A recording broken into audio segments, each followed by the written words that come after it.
So hello everyone and good morning सभी को। उम्मीद करता हूँ मेरी वॉइस प्रॉपर आ रही होगी सभी। तो एक बार कंफर्म करेंगे जल्दी से, धीरे धीरे नहीं, जल्दी से कंफर्म करो।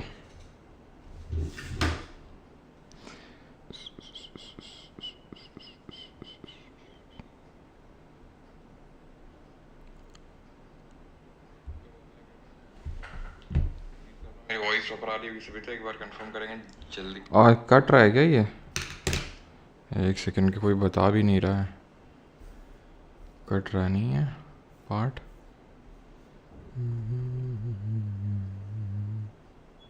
उधर का कट रहा है अभी, क्यों? इधर का, इधर चला मैं उधर चला, जाने कहाँ चला भाई ये।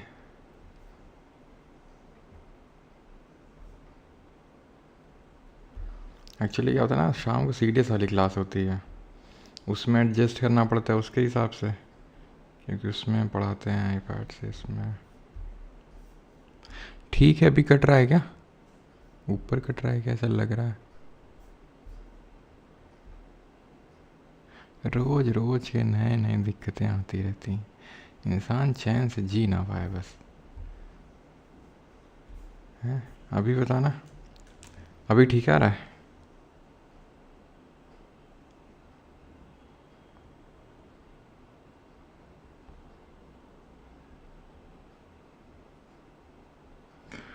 क्लियर है? क्लियर है? जल्दी बताओ, जल्दी जल्दी जल्दी। अभी ठीक आ रहा है? अभी ठीक है ना? ऊपर नीचे, यस परफेक्ट। चलो बेटा, इसी बात पे पहला क्वेश्चन करो जल्दी से। Which are the following amendments of the constitution of India amended article number 19 and inserted provisions fully securing the constitutional validity of zamindari abolition laws in general and certain specified state acts in particular. 26th day of consistency हो गया।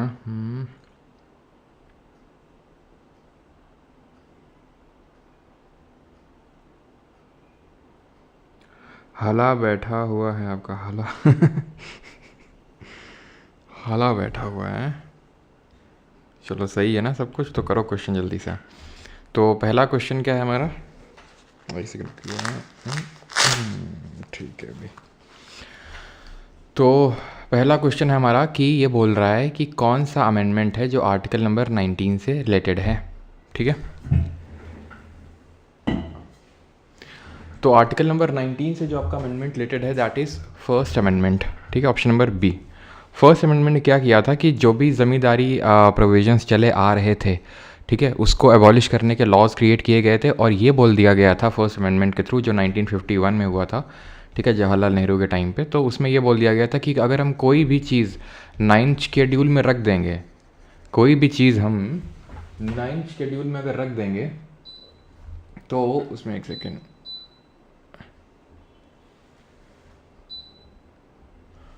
कोई भी चीज़ अगर हम 9th schedule में रख देंगे, ठीक है, तो it will be immune from any kind of judicial review, यानी कि जुडिशरी उस पर रिव्यू नहीं कर सकती है, न्यायिक समीक्षा पॉसिबल नहीं है। वो तो बाद में जाके 1973 में सुप्रीम कोर्ट ने बोला कि भाई जो आप जुडिशियल रिव्यू हटा रहे हो, दैट जुडिशियल रिव्यू, ठीक है, judicial review is a basic feature of constitution. ठीक है, ये एक बेसिक फीचर है कॉन्स्टिट्यूशन का। अब बेसिक फीचर क्या होता है कॉन्स्टिट्यूशन का? तो सुप्रीम कोर्ट ने ही केशव नंदा भारती केस 1973 और 1973 में बेसिक स्ट्रक्चर ऑफ कॉन्स्टिट्यूशन दिया था। ये संविधान में कहीं लिखा नहीं हुआ है, ध्यान से सुनते रहिए, ठीक है, कि जो बेसिक स्ट्रक्चर है वो कहीं पे भी कॉन्स्टिट्यूशन में मेंशन नहीं है। वो ओरिजिनेट हुआ था Keshav Nanda Bharati case, in short KBC, 1973 में सुप्रीम कोर्ट ने बोला था। और उसमें हर चीज़ जो भी ऐसे सुप्रीम कोर्ट को लगता है इंपॉर्टेंट है बहुत, तो उसको बेसिक स्ट्रक्चर में डालता रहता है। और उसने सुप्रीम कोर्ट ने इसी पर्टिकुलर केस में बोल रखा है कि आप फंडामेंटल राइट्स को अमेंड तो कर सकते हो, संशोधन तो कर सकते हो, they are not sacrosanct, they can be amended, but you can not touch the basic structure. आप उसको छू नहीं सकते हो, बेसिक जो स्ट्रक्चर है उसको नहीं तोड़ सकते हो। ठीक है, एंड अगेन बेसिक स्ट्रक्चर कहीं कॉन्स्टिट्यूशन में मेंशन नहीं है। क्लियर रहती चीज़ यहाँ तक ना? जो 9th शेड्यूल है, अब इसमें मैंने आपको बताया 9th शेड्यूल, मैंने आपको क्या बताया? 9th शेड्यूल मैंने आपको ये चीज़ बताई कि इसमें कुछ भी डाला जाएगा ये अमेंडमेंट ने फर्स्ट अमेंडमेंट ने कहा 9 शेड्यूल में हम कुछ भी डालेंगे, हम मतलब पार्लियामेंट और state legislature, that will be immune from judicial review. लेकिन इसी से संबंधित एक केस है IR Coelho case, IR Coelho case. ये पूरा केस का नाम है IR Coelho versus state of Tamil Nadu. 2007 में हुआ था केस, जो कि 9th शेड्यूल से रिलेटेड है, जिसने कि ये बोला था ऐसा नहीं है कि आप इसमें कुछ भी डालते जाओगे और हम रिव्यू नहीं कर पाएंगे, हम कर सकते हैं। तो IR Coelho case 2007 is related to the 9th schedule. 9th schedule को किस अमेंडमेंट से ऐड किया गया? फर्स्ट अमेंडमेंट से। आपको पता है originally there were 8 schedules in the Indian constitution, 9th 10th 11th 12th were further added by the constitutional amendments. First amendment से ऐड किया गया, इसको 52nd अमेंडमेंट ऑफ 1985 से ऐड किया गया, इसको 73rd अमेंडमेंट ऑफ 1992 और इसको 74th अमेंडमेंट ऑफ 1992 से ऐड किया गया। इसमें टोटल 29 फंक्शनल आइटम्स है, इसमें टोटल 18 फंक्शनल आइटम्स है। ये पंचायत और ये म्यूनिसिपैलिटी यानी कि नगर पालिका से बुला के गड्ढे भराओ भैया। सेकंड नंबर क्वेश्चन करो, with reference to Morley Minto reforms in of 1909 consider the following statement. तो मॉर्ले मिंटो रिफॉर्म्स के संबंध में यहाँ पर स्टेटमेंट दिए हुए हैं। अच्छा, एक मैं आपसे पूछता हूँ कि जो 5th अमेंडमेंट है, मैंने आपको पहले बता रखा है, ये किस आर्टिकल से रिलेटेड है? ये कोई बता सकता है किस अनुच्छेद से संबंधित है? तो अगला क्वेश्चन है with respect to the Morley Minto reforms of 1909, 1909 का जो मॉर्ले मिंटो सुधार है। पहला स्टेटमेंट बोल रहा है they are also called as दी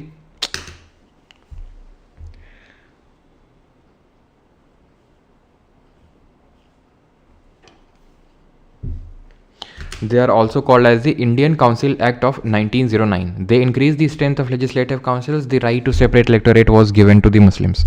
अब ये है 1909 का मॉर्ले मिंटो रिफॉर्म, ये है इंडियन काउंसिल एक्ट, बिल्कुल सही है बात ये।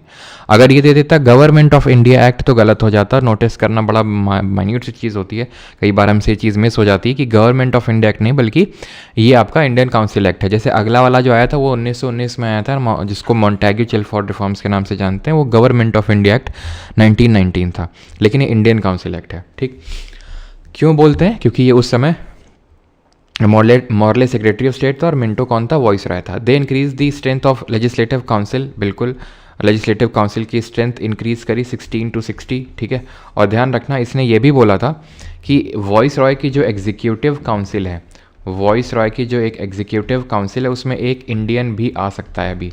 ठीक है, एक इंडियन भी आ सकता है। और वो पहले इंडियन कौन थे?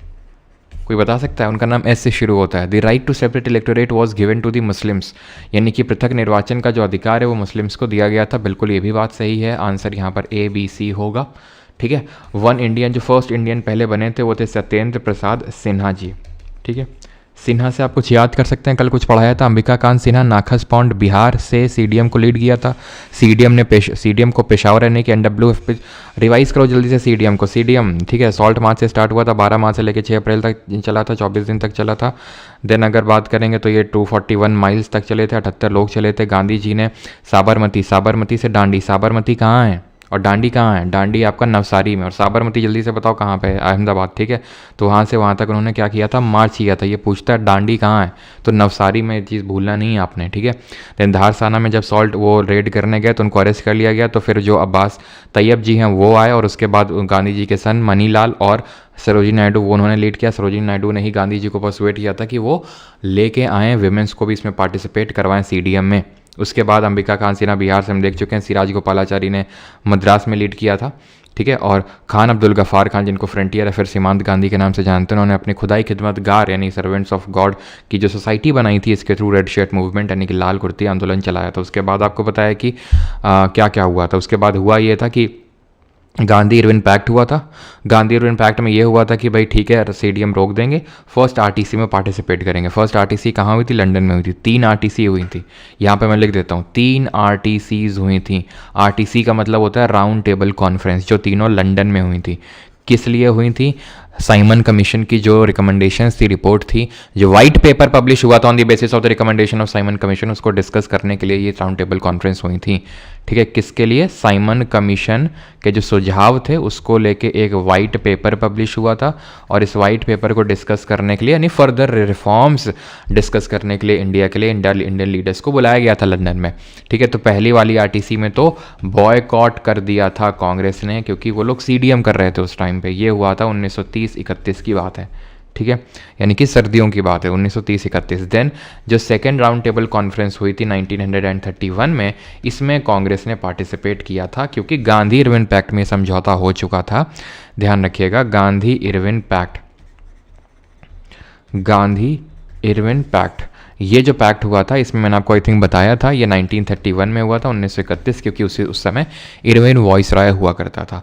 जिसके जस्ट बाद ही, ये हम ध्यान रखना, इसके जस्ट बाद में बोले तो जैसे ही सेकेंड राउंड टेबल कॉन्फ्रेंस खत्म होती है, फिर ये पैक्ट के बाद इरविन नहीं रहता है, मतलब इरविन चेंज हो जाता है, इरविन की जगह विलिंगडन आ जाता है। कौन आ जाता है? विलिंगडन आ जाता है वॉइसरॉय। तो अगर पूछेगा कि भाई थर्ड राउंड टेबल कॉन्फ्रेंस के टाइम पे कौन था, तो इरविन नहीं था, विलिंगडन था वॉइसरॉय।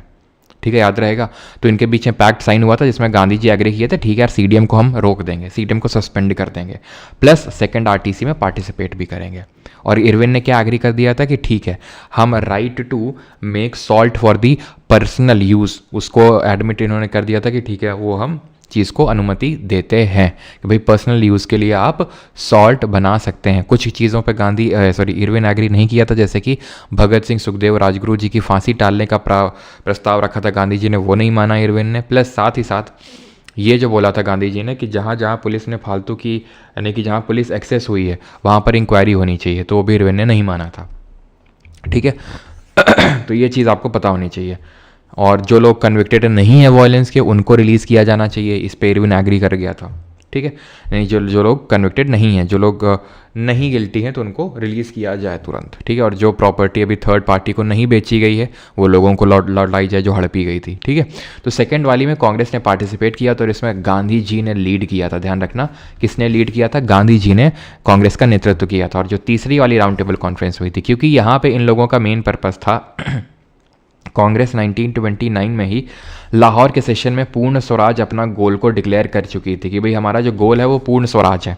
डोमिनियन स्टेटस तो हम बहुत पहले बोल रहे थे, बहुत पहले भी नहीं लेकिन हाँ 1-2 साल पहले बोल रहे थे डोमिनियन स्टेटस, अब हम पूर्ण स्वराज की मांग कर रहे हैं। और क्योंकि अब पूर्ण स्वराज की मांग कर रहे हैं तो हमें उसको लेके बात करनी है। ऐसी कोई बात यहाँ पे हुई नहीं, तो इसकी वजह से थर्ड में भी इन लोगों ने बॉयकॉट किया। यहाँ तक कि सेकंड से आते ही इन्होंने क्या किया, सेकंड से आते इन्होंने फिर से सीडीएम को रिज्यूम कर दिया। इसी वजह से गांधी जी की अरेस्ट भी हो गई उसके बाद 1932 में। ठीक है, गांधी जी की अरेस्ट हो जाती है। थर्ड वाली जो 1932 में होती है उसमें भी कांग्रेस पार्टिसिपेट नहीं करती है। तीनों राउंड टेबल कॉन्फ्रेंस में कौन पार्टिसिपेट करता है? तीनों राउंड टेबल कॉन्फ्रेंस में अम्बेडकर जी जो है पार्टिसिपेट करते हैं और वो अपनी मांग रख के आते हैं। क्या मांग रखते हैं वो भी हम देखेंगे। ठीक है, अब ये वाला क्वेश्चन का अगर आंसर तो ऑप्शन नंबर सी हो गया। बाकी यहाँ पर आप GOI 1919 को रिकॉल कर सकते हैं, जो हम पूरा डिस्कस कर चुके हैं पहले ही। क्या इसने एक्सटेंड किया था सेपरेट इलेक्टोरेट, जो सेपरेट इलेक्टोरेट है उसको एक्सटेंड किया था। जैसे कि 1909 वाले ने मुस्लिम्स को दिया था सेपरेट इलेक्टोरेट, 1919 वाले ने मुस्लिम्स के अलावा एंग्लो इंडियन, क्रिश्चियंस, विमेंस, इन सबको भी एक्सटेंड कर डाला इसने। और क्या किया इसने, सेंटर में बाई कैमरल लेजिस्लेचर लेके आया है, द्विसदनीय विधानमंडल सेंटर में। और वहीं अगर प्रोविंसेस में बात करेंगे तो वहाँ पर डायरकी लेके आया। डायरकी क्या होता है? डायरकी ये होता है कि भाई जो सब्जेक्ट्स थे वो डिवाइडेड थे पहले से ही किस किस पार्ट में, एक तो सेंट्रल सब्जेक्ट, प्रोविंशियल सब्जेक्ट। अब प्रोविंसेस में यानी प्रोविंशियल सब्जेक्ट्स को फर्दर डिवाइड कर दिया गया था, reserved and transferred, reserved and transferred, that is called as dyarchy, the dual rule. ठीक है, डुअल रूल। तो ये जो डायरकी है प्रोविंसेस में लाई गई थी और इसको खत्म करने का काम 1935 ने किया था, जिसने प्रोविंसेस को ऑटोनॉमी दी थी और वो डायरकी सेंटर में ले आया। 1935 वाले ने जस्ट रिवर्स कर दिया, जैसे कि इसने सेंटर को बाई कैमरल दिया, 1935 वाले ने सेंटर को वो दिया डायरकी और बाई कैमरल दे दिया प्रोविंसेस को। सबको नहीं लेकिन 6 आउट ऑफ 11 को। ठीक है, यहां तक क्लियर सभी को? Which biosphere of southern Andhra Pradesh is home to many endemic species, including the famous red sanders and slender loris? दक्षिणी आंध्र प्रदेश का कौन सा जीव मंडल प्रसिद्ध रेड सैंडर्स और स्लेंडर लॉरिस सहित कई स्थानिक प्रजातियों का घर है? वॉइस फट रही तो शुरू में नहीं फट रही थी, एकदम से फटने लगी। वॉइस फट रही है, शुरू में नहीं बता पाते हो। वॉइस फट रही है और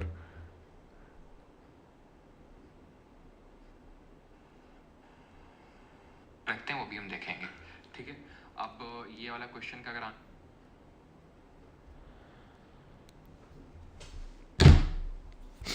तो कौन सा बायोस्फीयर है आपका सदर्न आंध्र प्रदेश में विच इज़ होम टू?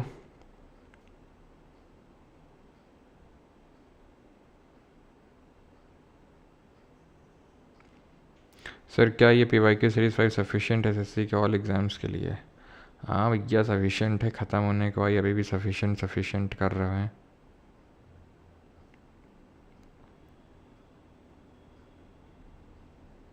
चलो तो सदर्न आंध्र प्रदेश की बात हो रही है। कोल्ड डेजर्ट तो यार हिमाचल प्रदेश में पड़ता ही है, ठीक। पंचमढ़ी MP में, शेषाचलम अगस्तमलाई जो है केरल और तमिलनाडु में, केरल और तमिलनाडु में पड़ता है अगस्तमलाई। कौन सा है जो केरल, कर्नाटक और तमिलनाडु 3 स्टेट्स में फैला हुआ है? जल्दी से बताओ। आंसर शेषाचलम होगा। शेषाचलम जो हिल्स हैं, यहीं पे ही आपका तिरुपति जो टेम्पल है ना, तिरुपति तिरुमला देवस्थानम, तो तिरुपति टेम्पल यहीं पे लोकेटेड है आपका, जो कि सराउंडेड है। जो शेषाचलम हिल्स हैं, यहाँ पे जो फॉरेस्ट हैं वो किस तरह के हैं? ट्रॉपिकल डेसीडुअस फॉरेस्ट हैं आपके। ये है आपका नीलगिरी बायोस्फीयर रिजर्व, जो कि देश का पहला बायोस्फीयर रिजर्व था, ध्यान रखिएगा, ठीक है, क्लियर। ये है आपका मैप, जहाँ पर आप ये देख सकते हैं कि टोटल आपके 18 बायोस्फीयर रिजर्व है इंडिया में। टोटल कितने हैं? 18 हैं बायोस्फीयर रिजर्व्स। उसमें अगर आपसे पूछेगा यूनेस्को के मैब प्रोग्राम के अंडर में कितने हैं, यूनेस्को के मैब प्रोग्राम के अंडर में कितने हैं? मैब मतलब मैन एंड बायोस्फीयर रिजर्व, ठीक है। इसमें टोटल आपके 12 हैं, ठीक है, जिसमें कि Nilgiri was the first to be included. आपका गल्फ ऑफ मन्नार है तमिलनाडु में, शेषाचलम आपका आंध्रा में है, ग्रेट निकोबार अंडमान निकोबार में, सिमलीपाल उड़ीसा में, सुंदरबन वेस्ट बंगाल में, डिब्रू सैखोवा असम में है, अरुणाचल में दिख रहा है लेकिन वो असम में है, ठीक है। दिहांग दिबांग अरुणाचल में है, मानस असम में है, कंचनजंगा सिक्किम में है, which is the you also know कि कंचनजंगा हाईएस्ट पीक भी है इंडिया की। इसकी हाइट बताइए जल्दी से। और साथ ही साथ आपको ये भी पता होना चाहिए कि कंचनजंगा जो है ये एज अ गॉड इनको पूजा जाता है, एज अ डीटी पूजा जाता है सिक्किम में, और इनके लिए जो चू फाट करके जो है फेस्टिवल भी होता है, ये भी ध्यान रखना है। चाणकमर अमरकंटक जो है ये छत्तीसगढ़ और MP के बॉर्डर में, बट पड़ता आपका ये छत्तीसगढ़ में ही है, ठीक है। पंचमढ़ी MP में ही है, और पन्ना मध्य प्रदेश में है। Panna you know it is famous for diamonds. Great Rann of Kutch Gujarat में है, और नंदा देवी उत्तराखंड में। नंदा देवी आपकी पीक भी है जो उत्तराखंड की हाईएस्ट पीक है, और यहाँ पर आपका कोल्ड डेजर्ट नहीं लिखा हुआ है, जो कि यहाँ पे आएगा। बाकी यहाँ पे आपका अगस्त्यमलाई भी नहीं लिखा है, जो केरला और तमिलनाडु के बॉर्डर पे है, ठीक है। केरला और तमिलनाडु नीलगिरी है, ऐसे यहाँ पर एक अगस्त्यमलाई करके भी है, ठीक है। नोक रेक है मेघालय में, ठीक है, ध्यान रखना, नोक रेक है मेघालय में, क्लियर। और तो कुछ नहीं छूट रहा है, और तो कुछ नहीं है थिंक, चलो ठीक है, क्लियर, आगे बढ़ें। और ये हाँ, ये मैंने पूछा था कंचनजंगा कितनी हाइट है, तो 8598 मीटर है इसकी height. Option number C। What is the geographic location of the world's largest coral reef known as the Great Barrier Reef? दुनिया की सबसे बड़ी प्रवाल भित्ति जिसे ग्रेट बैरियर रीफ के नाम से जाना जाता है का भौगोलिक स्थान है? स्विट्ज़रलैंड, ऑस्ट्रेलिया, चाइना या आयरलैंड? कहाँ मिलेगा आपको ग्रेट बैरियर रीफ? तो ग्रेट बैरियर रीफ आपको देखने को मिलेगा ऑस्ट्रेलिया में, ऑप्शन नंबर B। ये है क्या? ये एक तरह का कोरल रीफ है। कोरल रीफ क्या होते हैं? तो पहले तो ये देख लो, ये ऑस्ट्रेलिया है और इसके नॉर्थ ईस्टर्न पार्ट में आपको देखने को मिलेगा ग्रेट बैरियर रीफ, ठीक है। तो कोरल रीफ जो है एक तरह का सिम्बायोटिक रिलेशनशिप है। सिम्बायोसिस के होता क्या चीज़ है? सिम्बायोसिस होता है जहाँ पे दो लोग एक दूसरे को कुछ ना कुछ फ़ायदा पहुँचा रहे होते हैं, ठीक है, that is symbiosis type of relation. Competition इसका जस्ट उल्टा होता है, जहाँ दोनों का नुकसान होता है उसको कॉम्पिटिशन बोलते हैं, जहाँ पे दोनों का फ़ायदा होता है जाते that is called as symbiosis. तो यहाँ पे कौन कौन है? यहाँ पे तो एक तो ज़ूज़ैंथेले एल्गे है, ठीक है, ज़ूज़ैंथेले एल्गे है, और ये जो कोरल पॉलिप्स हैं, ठीक है, कोरल पॉलिप्स, तो कोरल पॉलिप्स, ठीक है, ये बने होते हैं कैल्शियम कार्बोनेट के। तो जब होता क्या है कि जब ये इनकी डेथ हो जाती है तो ये पूरा एक कॉलोनी टाइप बन जाती है, क्योंकि जो ज़ूज़ैंथेले एल्गे है ये क्या करता है? फोटोसिंथेसिस परफॉर्म करता है, जिसके थ्रू ये खाना वाना ये सब बनाते हैं और वो इसको प्रोवाइड करते हैं कोरल्स को, और ये इसको water, mineral and other nutrient supply करता है, ठीक है। तो इस तरह का सिम्बायोटिक रिलेशनशिप है। अब जब इनकी डेथ हो जाती है तो ज़ूज़ैंथेले ये एल्गे तो खत्म हो जाएंगे, तो जो पॉलिप्स हैं इनका जो कैल्शियम कार्बोनेट के बने हुए हैं पूरी कॉलोनी टाइप बन जाते हैं, ठीक है, और उसी को बोल देते हैं रीफ। जैसे कि हम लोगों ने जो ओशन में रिलीफ फीचर्स होते हैं उनको पढ़ा था। तो हमने पढ़ा था एक कॉन्टिनेंटल शेल्फ होता है, स्लोप होता है, राइज होता है और एबिसल प्लेन या फिर डीप सी प्लेन होता है ना। इसका ग्रेडियंट कितना होता है, 1 डिग्री और लेस होता है। ये चीज़ आपको पता होनी चाहिए। देन हमने पढ़ा था सी माउंट होते हैं, ये तो मेजर हो गए, shelf, slope, rise, abyssal plain, ये सब मेजर हो गए। लेकिन माइनर में आता है सी माउंट आता है, देन आता है ये अटोल, ठीक है, देन आता है ग्योट, एंड देन आता है अटोल। ये होता है ग्योट। ग्योट होता है फ्लैट टॉप्ड सी माउंट, और अटोल होता है इस तरह की रिंग बन जाती है, तो वो भी एक तरह का कोरल रीफ होता है। वो कोरल रीफ जो सी माउंट के चारों तरफ बन जाता है, तो सी माउंट जब सबसाइड कर जाता है, यहाँ से हट जाता है, तो वो हमें अटोल रिंग के फॉर्म में दिखने लगता है। तो ये सब कोरल रीफ्स ही होते हैं। कोरल रीफ के रिगार्डिंग ये आपसे क्वेश्चन पूछता है, इसके लिए फेवरेबल कंडीशंस क्या हैं इसकी ग्रोथ के लिए। तो टेम्परेचर ध्यान रखना, नॉर्मल टेम्परेचर, ना बहुत ज़्यादा ना बहुत कम, यानी कि लगभग 30 से 35 डिग्री सेल्सियस का टेम्परेचर इसको रिक्वायर्ड होता है। क्लियर वाटर यानी मडी वाटर नहीं होना चाहिए। क्यों? क्योंकि फिर सनलाइट नहीं आ पाएगी, और सनलाइट अगर नहीं आ पाएगी तो एल्गे फोटोसिंथेसिस करके खाना नहीं बना पाएंगे। ठीक है, इनको सॉल्ट वाटर चाहिए, यानी कि ये फ्रेश वाटर में सर्वाइव नहीं कर सकते हैं। तो ये 3 इंपॉर्टेंट कंडीशंस आपको ध्यान रखनी है कोरल रीफ के सर्वाइवल के लिए और ग्रोथ के लिए। ठीक है, ग्योट की स्पेलिंग ये होती है, ग्योट। ठीक है, चलो अगला है हमारा, एंड दैट इज़, और यहाँ पर ऑस्ट्रेलिया का मैप थोड़ा सा देख लेते हैं। आपको ये पता होना चाहिए कि यहाँ पर आपके ग्रेट ऑस्ट्रेलियन डेजर्ट हैं, बहुत सारे डेजर्ट आपको देखने को मिलेंगे, जिसमें कि एक इंपॉर्टेंट डेजर्ट यहाँ पर गिब्सन डेजर्ट करके है। अच्छा, यहाँ पर डेजर्ट होने का कारण क्या है? कारण 2 हैं। एक तो यहाँ पर ईस्टर्लीज का जो प्रभाव है, ठीक है, जो ईस्टर्लीज चलती हैं यहाँ पे, ठीक है, जो ईस्टर्लीज इस तरह से चलती हैं, तो वो जो ईस्टर्लीज चलती हैं यहाँ से पानी पिकअप करती हैं, तो वो बारिश ईस्ट पार्ट में कर पाती हैं, वेस्ट में जाते जाते वो सूख जाती हैं। और यहाँ अगर लोकल विंड चलती भी हैं तो यहाँ पर एक कोल्ड ओशन करंट है, ठंडा ओशन करंट है, जिसको कि हम बोलते हैं ग्रेट ऑस्ट्रेलियन करंट। ठीक है, मतलब सॉरी, हाँ ठीक है, तो ऑस्ट्रेलियन ड्रिफ्ट होता है वो, यानी कि आपका ये कोल्ड करंट है। और कोल्ड करंट का क्या कारण होता है कि वो एक डेजर्ट में एक इंपॉर्टेंट रोल प्ले करता है इन दी वेस्टर्न कोस्ट। ठीक है, ये आई थिंक हम लोगों ने जल्दी से बताइए, ओशन करंट अभी पढ़े हैं या नहीं पढ़े हैं जल्दी से? हमने ओशन करंट पढ़े हैं या नहीं पढ़े हैं जल्दी से बताइए। जो यहाँ पर कोल्ड करंट होता है ये मैंने पढ़ा है कि नहीं पढ़ा है आपको? तो ये जो ठंडी हवा होती है, कोल्ड एयर होती है, उसकी मॉइस्चर होल्डिंग कैपेसिटी कम होती है। वार्म एयर की मॉइस्चर होल्डिंग और रिटेंशन कैपेसिटी बहुत ज़्यादा होती है। ठीक है, पढ़ लिए, ओके, पढ़े हैं, ठीक है। तो आपको पता है ये चीज़ तो मैंने आपको बताई होगी कि जहाँ ठंडा करंट होता है वहाँ डेजर्ट होता है, जहाँ गर्म और ठंडा मिलता है वहाँ क्या होता है, जहाँ वार्म करंट और जहाँ कोल्ड ओशन करंट मिलते हैं। तो ये ईस्टर्लीज जब चलती हैं तो ये यहाँ पे तो बारिश करेंगे लेकिन वहाँ नहीं करेंगे। ईस्टर्लीज क्या है? तो ईस्टर्लीज और वेस्टर्लीज ये एक टाइप की ट्रेड विंड है। विंड्स 2 तरह की होती हैं, ट्रेड विंड यानी व्यापारिक पवनें, जो कि परमानेंट टाइप विंड होती हैं, हमेशा चलती हैं पूरे ग्लोब में। लेकिन जो लोकल विंड होती हैं एक लोकल क्षेत्र में चलती हैं। परमानेंट विंड की अगर बात करेंगे तो परमानेंट विंड जैसे रहता है वेस्टर्लीज और ईस्टर्लीज। वेस्ट जहाँ पर, ठीक है, जो वेस्टर्लीज होती हैं सदर्न हेमिस्फेयर में जो ब्लो करती हैं वेस्टर्लीज, ठीक है, वेस्टर्लीज जो ब्लो करती हैं उनको हम रोरिंग 40s, फ्यूरियस 50s और शेकिंग 60s के नाम से जानते हैं। ठीक है, तो जहाँ पर मीटिंग पॉइंट होता है किसका, वार्म और कोल्ड का, वहाँ पर होते हैं बेस्ट फिशिंग जोन्स। क्यों? क्योंकि वहाँ पर फाइटोप्लैंक्टन की बहुत अच्छी ग्रोथ होती है। फाइटोप्लैंक्टन जैसे कि डायटम्स के एक तरह के फाइटोप्लैंक्टन है, तो इनकी बहुत अच्छी ग्रोथ होती है जहाँ वार्म और कोल्ड का मिलन होता है। उस ग्रोथ की वजह से फाइटोप्लैंक्टन बनेगा। Phytoplankton is the producer in the marine ecosystem, producer है। जू प्लैंक्टन प्राइमरी कंज्यूमर है, स्मॉल फिशेस सेकेंडरी कंज्यूमर है, बिग फिशेस टर्शरी कंज्यूमर है। तो वो पीछे पीछे एक दूसरे के आते जाएंगे।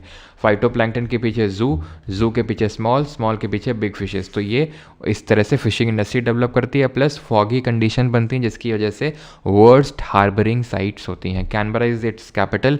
यहाँ पर आपको 2 इंपॉर्टेंट रिवर डार्लिंग और मुर्रे देखने को मिलेंगे ऑस्ट्रेलिया में। ठीक है, और यहाँ पर आपको देखने को मिलेगा मैक्सवेल, और यहाँ पर देखने को मिलेगा आपको वार्नर, और यहाँ पर शेन वॉटसन बैठा हुआ है।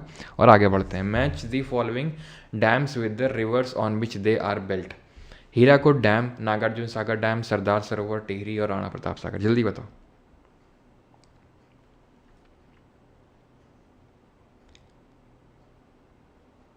अच्छा, कमिंस भी है क्या? नहीं, कमिंस तो अभी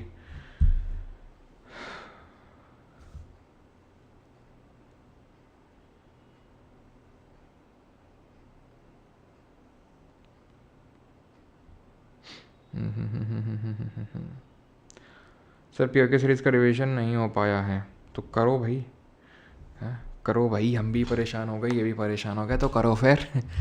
हीराकुड डैम, तो हीराकुड इंडिया का लॉन्गेस्ट डैम है, किस स्टेट में, जल्दी से बताओ। हीराकुड को मैच करेंगे किससे, महानदी से। नागार्जुन सागर डैम, नागार्जुन सागर जो डैम है ये कहाँ है, ये है आपका अर्जुन, अर्जुन जी को कौन उपदेश देता है भैया, भगवत गीता उसमें, महाभारत में, ठीक है, कृष्ण जी देते हैं। और स्टेट बताइए जल्दी से। सरदार सरोवर जो बांध है ये कहाँ है, सरदार सरोवर नर्मदा में है ये, ठीक है। देन टिहरी डैम की अगर बात करेंगे तो ये भागीरथी रिवर पे है। एंड राणा प्रताप सागर की बात करेंगे तो चंबल पे है, ठीक है। और अगर स्टेट की बात करेंगे तो हीराकुड उड़ीसा में है, नागार्जुन सागर आंध्र प्रदेश में है, सरदार सरोवर आपका गुजरात में है, टिहरी आपका उत्तराखंड में, और राणा प्रताप सागर ये है आपका राजस्थान में, ठीक, याद रहेगा। तो 43251 43251 43251 option number first will be the correct answer. And कुछ चीज़ें जान लीजिए, जैसे कि इंडिया का लार्जेस्ट डैम कौन सा है, इंडिया का हाईएस्ट डैम कौन सा है,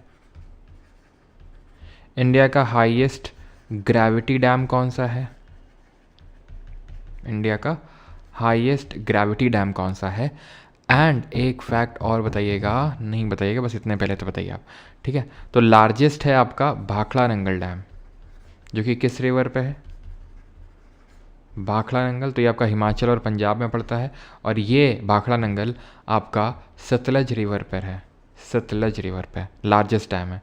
हाईएस्ट डैम की अगर बात करेंगे तो ये आपका टिहरी डैम होगा, जो कि भागीरथी रिवर पे है, भागीरथी। और भागीरथी अलकनंदा से कहाँ मिलती है बताइए, भागीरथी निकलती कहाँ से, इसका ओरिजिन पॉइंट क्या है। हाईएस्ट ग्रेविटी डैम अगर पूछेगा तो अगेन ये भाखड़ा नंगल डैम हो जाएगा, ग्रेविटी अगर बात करेगा तो, ठीक है। भागीरथी और अलकनंदा का मिलन जो होता है वो देवप्रयाग में होता है। भागीरथी निकलती कहाँ से, ये निकलती है आपके गौमुख ग्लेशियर से, ठीक है। तो आंसर हो जाएगा ऑप्शन नंबर ए 43251।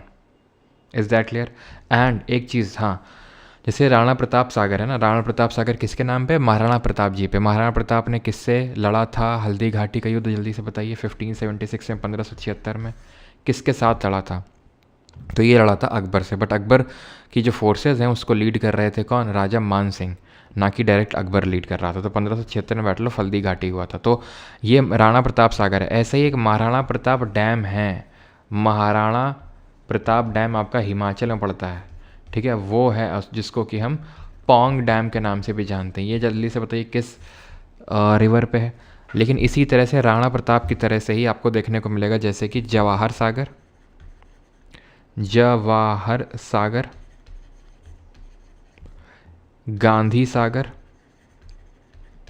और इंदिरा सागर, ये सब हैं। और एक तो वो लिख देता हूँ जो पीछे लिखा हुआ था, राणा सागर, ठीक है, राणा प्रताप सागर, ये जो लास्ट में लिखा हुआ है राणा प्रताप सागर, ठीक है, राणा प्रताप सागर, ठीक है। तो ये सारे सागर सागर सागर हैं, ठीक है। अब हमें कन्फ्यूजन होती है किस रिवर में किस स्टेट में है, और किस रिवर में किस स्टेट में। आर से शुरू हो रहा है, आर पे ख़त्म हो रहा है, दोनों राजस्थान में है। आर से शुरू, आर से ख़त्म, तो आर से राजस्थान, ठीक, और ये दोनों एमपी में, ठीक है। देन रिवर की अगर बात करेंगे तो राणा, जवाहर और गांधी तीनों किस में है, चंबल में, ठीक है, तीनों चंबल में है। और इंदिरा सागर आपका नर्मदा में है। ऐसे याद करो, नर्मदा कौन कर रहा है, इंदिरा कर रही है, बस ऐसे, ठीक है। तो ये सारे सागर वाले हैं जो कि आपको याद रखने हैं, पता होना चाहिए, कन्फ्यूजन नहीं होना चाहिए। क्लियर। चंबल से आप क्या रिकॉल कर सकते हैं, चंबल से आप रिकॉल कर सकते हैं। और यहाँ पर जो मैंने पूछा था पौंग डैम, ये ब्यास रिवर पे है, ठीक है। चामेरा किस पे है, रावी पे है। झेलम पे कौन सा है, तुलबुल है, उरी है, किशनगंगा है। और बगलीहार, दुल्हस्ती, सलाल, ये किस में है, चिनाब में है, ठीक। देन अगर बात करेंगे किसकी, इसका बताइए चंबल, चंबल किसकी ट्रिब्यूटरी, यमुना की।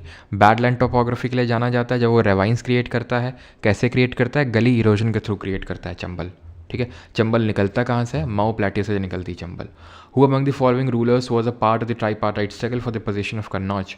निम्नलिखित शासकों में से कौन कन्नौज पर के अधिकार के लिए त्रिपक्षीय संघर्ष का हिस्सा था, किसने मतलब ये किया था, बताइए जल्दी से। पृथ्वीराज दी थर्ड हैं, यशोवर्मन है, धर्मपाल है, या फिर महेंद्र पाल जी हैं, बताइए जल्दी से। तो कौन है? तो पृथ्वीराज थर्ड तो नहीं होंगे, जिनको कि पृथ्वीराज चौहान के नाम से जानते हैं। He was one of the greatest ruler of the Chauhan dynasty and one of the greatest ruler of the Delhi. अगर बात करें, देखो दिल्ली में सबसे पहले जो रूल रहा था ना, वो तोमर डायनेस्टी का रूल रहा था। तोमर डायनेस्टी में रूल किया था सबसे पहले जो थे रूलर अंगपाल तोमर, उन्होंने दिल्ली को कैपिटल बनाया था। किसने? अंगपाल तोमर ने। उसके बाद यहाँ पर तोमर डायनेस्टी के बाद आई थी चौहान डायनेस्टी, ठीक है, जिनको चावहाना भी बोला जाता है लेकिन चौहान, ठीक है, चौहान डायनेस्टी, जिसमें कि ग्रेटेस्ट रूलर थे पृथ्वीराज द थर्ड, जिनको पृथ्वीराज चौहान भी बोलते हैं, जिनको आपके रिगार्डिंग आपको पता है 1191 1192 में बैटल ऑफ तराइन लड़ा था। किससे? मोहम्मद गौरी से। इस वाले में तो जीत गए थे, ठीक है, मोहम्मद गौरी से, ठीक है, वर्सेस गौरी, ठीक है, मोहम्मद गौरी से लड़ा था, जिसमें पहले वाले फर्स्ट बैटल ऑफ तराइन में तो जीत गए थे। ये मैं सब लिखवा चुका हूँ, तो यहाँ पर सिर्फ मैं आपको ओरली बता रहा हूँ, ठीक है। तो तराइन ये पहले का था और ये दूसरा तराइन था, जिसमें कि जीत पहले वाले में पृथ्वीराज चौहान की हुई थी और दूसरे वाले में गौरी की हुई थी। देन 1194 में बैटल ऑफ चंदावर में गौरी ने जयचंद, राजा जयचंद को हराया था, ठीक है। इसमें बैटल ऑफ चंदावर को चंदेरी से कन्फ्यूज़ मत करना, चंदेरी 1528 में जाके होता है, बहुत बाद में वो बाबर लड़ता है मेदिनी राय से, ठीक है। देन यहाँ पे आप रिकॉल कर सकते हैं चंद्र बरदाई को भी, क्योंकि चंद्र बरदाई ने क्या लिखा था? चंद्र बरदाई ने लिखा था, जो कि एक पोएट थे, पृथ्वीराज रासो, ठीक है, पृथ्वीराज रासो लिखा था, जिसमें कि इन्होंने वही सब संयोगिता और पृथ्वीराज चौहान की लव स्टोरी के बारे में बताया था। यशोवर्मन नहीं होंगे, ठीक है, आंसर होगा धर्मपाल, ठीक है, ऑप्शन नंबर सी आंसर होगा। अब ट्राईपार्टाइट स्ट्रगल है क्या? तो ट्राईपार्टाइट स्ट्रगल, इसको कन्नौज या कन्नक बुज स्ट्रगल भी बोलते हैं। तो हर्षा के जाने के बाद, हर्षा यानी हर्षवर्धन, जो हर्षवर्धन या फिर पुष्यभूति डायनेस्टी के एक रूलर थे, तो इनके जाने के बाद इनका रूल कब से कब तक था? हर्षा का 606 से लेकर 647 AD तक इनका रूल रहा था। अब इसके बाद जब ये चले गए तो ये कन्नौज उनकी, क्योंकि कैपिटल हुआ करती थी, इनका कोई नेचुरल हायर नहीं था, मतलब इनका कोई बेटा नहीं था, तो इसी वजह से फिर कन्नौज पे आधिपत्य जमाने के लिए 3 डायनेस्टीज, गुर्जर प्रतिहार, राष्ट्रकूट और पाल, ये तीनों लड़े और कोई भी एक तरह से डिसाइसिव विक्ट्री किसी को मिली नहीं, ठीक है। बस कुछ टाइम के लिए कोई जो है रहता था बस, बाकी तो ऐसे डिसाइसिव विक्ट्री नहीं थी किसी को। ये कब हुआ था आपका? 9th सेंचुरी AD के टाइम की ये बात है। 8th से लेकर 9th सेंचुरी AD के बीच में सारा कुछ लड़ाई वगैरह, लड़ाई दंगे हो रहे थे कन्नौज के लिए। तो इसमें आपके 3 डायनेस्टीज़ का नाम याद है, इसमें से पाल डायनेस्टी के थे Dharmapala, option number C. He was the founder, also the founder of which university? Vikramashila, ठीक है, he was the founder of Vikramashila university, क्योंकि जो पाल डायनेस्टी है इसके फाउंडर थे गोपाल। इन्होंने कौन सी यूनिवर्सिटी बनाई थी? इन्होंने बनाई थी ओदांतपुरी। नालंदा किसने बनाई थी? कुमार गुप्त ने, ठीक है। तो गोपाल के बाद आए थे धर्मपाल, ठीक है, धर्मपाल। धर्मपाल के बाद आए थे देवपाल, देवपाल के बाद आए थे महीपाल, देन रामपाल, ठीक है। तो इस तरह से फिर फर्दर्स आए थे, ठीक है, पाल डायनेस्टी में। एंड गुर्जर प्रतिहार की अगर बात करेंगे तो इनके जो फाउंडर थे उनका नाम था नागभट्ट। कैपिटल इनकी भीनमल थी, भीनमल, बाद में कुछ टाइम के लिए कन्नौज भी रही, ठीक है। और राष्ट्रकूट के अगर फाउंडर की बात करेंगे तो इनके फाउंडर दंती दुर्ग थे, दंती दुर्ग। ये चालुक्या के फ्यूडेटरी थे, इन्होंने चालुक्या को हराया था। और यहाँ पे परमार के नीचे, ठीक है, तो परमार और तो खैर ये मालवा रीजन हो जाएगा, मालवा के थोड़ा सा नीचे आपको देखने को मिलेगा राष्ट्रकूट का रूल था। चालुक्यास के फ्यूडेटरी हुआ करते थे ये, और इनकी कैपिटल मान्य खेत थी, ठीक है, इनकी कैपिटल क्या थी?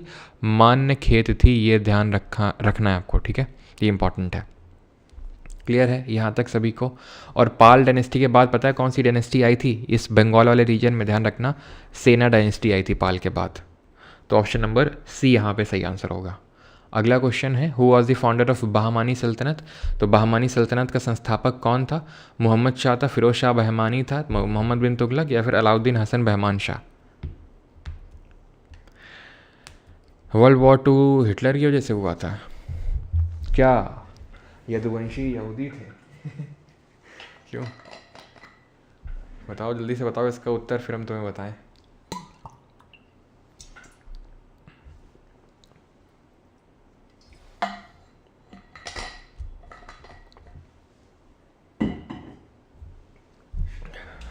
तो बहमानी सल्तनत की अगर बात करेंगे तो 1347 में इसकी नींव रखी थी, थिंक बता चुका हूँ मैं, अलाउद्दीन बहमान शाह ने। 1336 में हरिहर बुक्का ने विजयनगर एम्पायर की नींव रखी।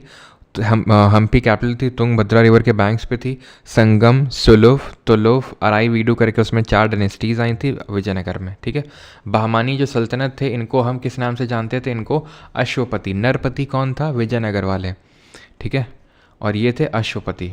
और गजपति कौन थे, उस टाइम के उड़ीसा वाले जो रूलर्स थे उनको गजपति के नाम से जाना जाता था।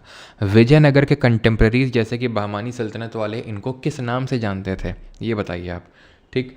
देन अगर बात करेंगे यहाँ पे तो फिरोज शाह जो बहमानी था ना, इसने देवराया वन को हराया था, देवराया वन के टाइम पे, और इसकी लड़की से शादी भी कर ली थी। देवराया वन के टाइम पे ट्रैवलर कौन आया था बताओ, जब साउथ में विजयनगर और बहमानी, तुम्हें इतना तो पता होगा कि जब दिल्ली सल्तनत यहाँ थी तो यहाँ पे कृष्णा रिवर के ऊपर बहमानी और इसके नीचे विजयनगर ये सेटअप हुए थे, ठीक है। कृष्णा के ऊपर बहमानी और उसके नीचे विजयनगर स्टैब्लिश हुए थे। अब था क्या कि ये दोनों जब स्टैब्लिश हुए थे तो उस टाइम पे एमबीटी दिल्ली सल्तनत का रूलर था, मोहम्मद बिन तुगलक, जिसके बारे में आप रिकॉल कर सकते हैं बहुत सारी चीज़ें, जैसे कि इसको वाइजेस्ट फूल के नाम से जानते हैं, इसने टोकन करेंसी इंट्रोड्यूस की, Karachi expedition, Khurasan expedition, Delhi to Devagiri, then again Devagiri to Delhi, इसने कैपिटल को शिफ्ट किया, ठीक है। और अगर बात करें एमबीटी ने इसी के टाइम पे जो है ज़ियाउद्दीन बरानी, वैसे तो ज़ियाउद्दीन बरानी ने लिखी थी तारीख़ फ़िरोज़ शाही, जिसमें कि उसने बोला था कि मोहम्मद बिन तुगलक ने किस तरह से लो पोस्ट पे जैसे कि वाइन डिस्लर, बार्बर, गार्डनर, लाढ़ा पीरा, इन सबको हाई एडमिनिस्ट्रेटिव पॉइंट पे अपॉइंट कर दिया, ठीक है। तो ये चीज़ हमने पढ़ी थी। अच्छा, बहमानी सल्तनत के टाइम पे जो प्रोविंस होती थी उसको हम किस नाम से जानते थे, तो प्रोविंस को जानते थे हम तरफ के नाम से, और जो इनका गवर्नर होता था उसको तरफदार के नाम से जानते थे। इसी टाइम पे ही मैंने आपको बताया था कि जो अहमद वाली शाह था उसने कैपिटल को शिफ्ट किया था। अहमद वाली शाह ने गुलबर्ग से बिदर को कैपिटल को स्थानांतरित कर दिया था, गुलबर्ग से बिदर को कैपिटल ट्रांसफ़र कर दिया था। देन एक महमूद गवान करके हुआ, ठीक है, महमूद गवान करके हुआ, और इसको टाइटल दिया गया मालिकुत तुज़्ज़र का, ठीक है। ये कौन था, ये रूलर था क्या बहमानी सल्तनत का, बिल्कुल नहीं, ये रूलर नहीं था, ये एक ट्रेडर था जो ईरान से आया था, ठीक है। मालिकुत तुज़्ज़र का टाइटल दिया गया था इसको, और जिसका मतलब होता है चीफ ऑफ मर्चेंट। किसने दिया था, ये हुमायूं शाह ने दिया था। हुमायूं शाह एक रूलर था उस टाइम का बहमानी सल्तनत का, और हुमायूं शाह को जो टाइटल मिल रखा था वो था जालिम का टाइटल, क्योंकि बड़ा क्रू टाइप का था शासक। देन हमें पता है कि ये जो पूरा बहमानी सल्तनत है ये डिसइंटीग्रेट हो गया किस किस में, अहमदनगर, बेरार, बिदर, बीजापुर, गोलकोंडा, तो ये 5 पार्ट में डिवाइड हो गया, ये आपको पता होना चाहिए। देन बीजापुर में कौन सी डायनेस्टी थी और गोलकोंडा में कौन सी डायनेस्टी थी, जल्दी से बताओ। तो बीजापुर में थी आदिल शाही डायनेस्टी, यूसुफ आदिल शाह पहला रूलर था, और यहाँ थी कुतुब शाही डायनेस्टी, कुतुब शाही डायनेस्टी, जिन्होंने बनाई थी हैदराबाद की 4 मीनार। इन्होंने क्या बनाई थी आदिल शाह ने, जो आपका ये गोल गुंबज है उसको बनाया था, जिसका आर्किटेक्ट कौन था, याकूत ऑफ दाबुल था ये चीज़ आपको याद रहेगी। देन बीजापुर और गोलकोंडा को एनेक्स किसने किया था, ये किया था औरंगज़ेब ने, 1686 में इसको किया था, और गोलकोंडा के 1687 में किया था, ये भी आपको याद होना चाहिए, ठीक। विच of the following pacts succeeded the communal award of 1932, तो निम्नलिखित में से कौन सा समझौता 1932 के सांप्रदायिक पुरस्कार का उत्तराधिकारी है।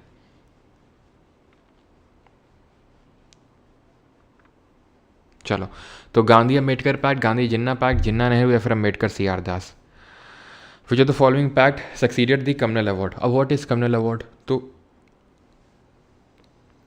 कम्युनल अवार्ड है क्या, तो उस टाइम का जो ब्रिटेन का प्राइम मिनिस्टर था रैमसे मैकडोनाल्ड था, ठीक है।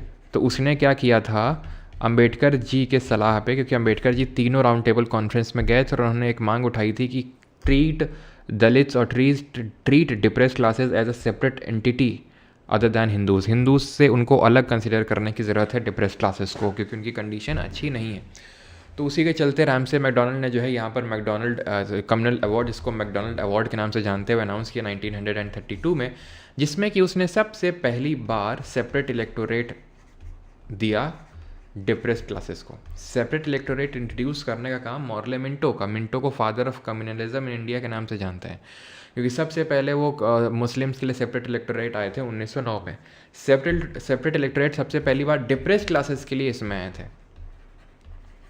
डिप्रेस्ड क्लासेस के लिए। इसमें सेपरेट इलेक्टोरेट पृथक निर्वाचन सिर्फ डिप्रेस्ड क्लासेस को नहीं मिला था, Anglo Indian, Christians, Europeans, women's, यहाँ तक कि मराठास को भी मिला था सेपरेट इलेक्टोरेट, ध्यान रखना इसमें। लेकिन डिप्रेस्ड क्लासेस वाला इंपॉर्टेंट था, बिकॉज इसी के चलते ही गांधी जी जो यरवदा जेल पुणे में बंद थे, क्योंकि आप याद करिए मैंने आपको ये बताया था कि 1932 में जब वो वापस आए थे सेकंड राउंड टेबल कॉन्फ्रेंस से, तो 1932 में उनको अरेस्ट कर लिया गया था कि फिर से वो सीडीएम को लॉन्च ना कर पाएँ। तो वो यरवदा जेल में थे जो पूना में पड़ती है, और उसी यरवदा जेल पूना में वो फास्ट एंड टू डेथ में चले गए थे कि उनका ये मानना था कि सेपरेट इलेक्टोरेट डिप्रेस्ड क्लासेस को देना मतलब जो डिप्रेस्ड क्लासेस की जो कंडीशन है उसको और ख़राब कर देना है। तो वो फिर एक तरह से अगेंस्ट में थे, अम्बेडकर जी सपोर्ट में थे, गांधी जी अगेंस्ट में थे। तो इन्हीं दोनों लोगों के बीच में पैक्ट या फिर ज्ञापन हुआ था 1932 में ही। ये गांधी जी की तरफ से और जो हिंदूज़ हैं उनकी तरफ से मदन मोहन मालवीय ने साइन किया था, जो कि 1915 में जिन्होंने हिंदू महासभा का गठन किया था। और इसके अलावा बनारस हिंदू यूनिवर्सिटी के भी फाउंडिंग फादर थे मदन मोहन मालवीय, ठीक है। और हिंदू महासभा भी बनाई थी 1915 में। ये चीज़ आपको याद रहनी चाहिए कि 1932 में मैकडॉनल्ड अवार्ड था और उसी को लेकर गांधी अम्बेडकर पैक्ट हुआ था, और इसी पैक्ट को बोलते हैं पूना पैक्ट। क्यों? क्योंकि यरवदा जेल पूना में साइन हुआ था, इसलिए। On 31st October 1940, who among the following was arrested for offering individual satyagrah to protest against India's forced participation in the Second World War? तो 31 अक्टूबर 1940 में किसको अरेस्ट कर लिया गया था इंडिविजुअल सत्याग्रह के चलते? ए राजा जी FRP क्लास ले रहा था, मतलब हाँ। अब बाकी महासत्याग्रह आप रिकॉल कर सकते हैं चाहे तो अम्बेडकर जी से कि महासत्याग्रह लीड किया था, टेम्पल एंट्री मूवमेंट इन्होंने स्टार्ट किया था, उसके अलावा टेम्पल एंट्री मूवमेंट और महासत्याग्रह लीड किया था, ठीक है। और इन्होंने क्या निकाला था, ध्यान रखना, हरिजन करके जो वीकली है ना, हरिजन वीकली, और जो आपका हरिजन सेवक संघ है वो गांधी जी से एसोसिएटेड है, अंबेडकर जी से नहीं एसोसिएटेड है, ठीक है, ध्यान रखना। अंबेडकर जी से depressed classes association, scheduled caste federation, ये अंबेडकर जी ने बनाए थे, depressed classes, scheduled caste federation. Ambedkar ji कभी भी हरिजन वर्ड का यूज़ नहीं करेंगे, ध्यान रखना इसका, क्योंकि वो उनका मानना था कि हरि के जन बोलने से वो उनको उनके अधिकार नहीं मिल जाएंगे, आपको अधिकार देने पड़ेंगे उनको, तभी कुछ हो पाएगा, ठीक है। तो ये चीज़ आपको ध्यान में रखनी है, क्लियर है। आगे बढ़ते हैं, चलो। डिप्रेस्ड क्लासेस आपको वो 1930 से बना था, आई थिंक मैंने बताया होगा, हाँ। डिप्रेस्ड क्लासेस एसोसिएशन आपका 1930 में बना था, चलो। तो 31 अक्टूबर 1940 को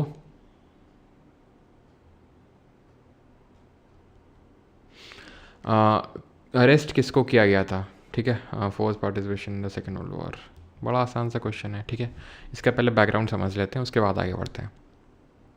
नहीं भाई, नहीं, ना ना ना ना, शेड्यूल कास्ट फेडरेशन वो 1942 का है भाई, वो 1942 का है।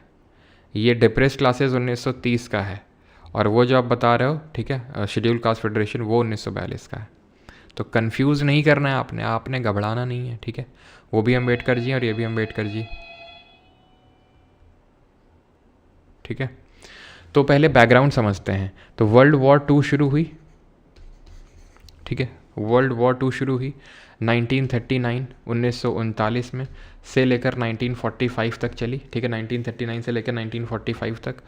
और इसमें हुआ ये कि जब स्टार्ट हुई तो बिना इंडियंस के पूछे इंडियंस के सपोर्ट को डिक्लेयर कर दिया किसने, ब्रिटिशर्स ने, कि India is in support of world war 2, मतलब इंडिया ब्रिटेन के सपोर्ट में है, ठीक है। वर्ल्ड वॉर 2 में इंडिया जो है ब्रिटेन की साइड में है।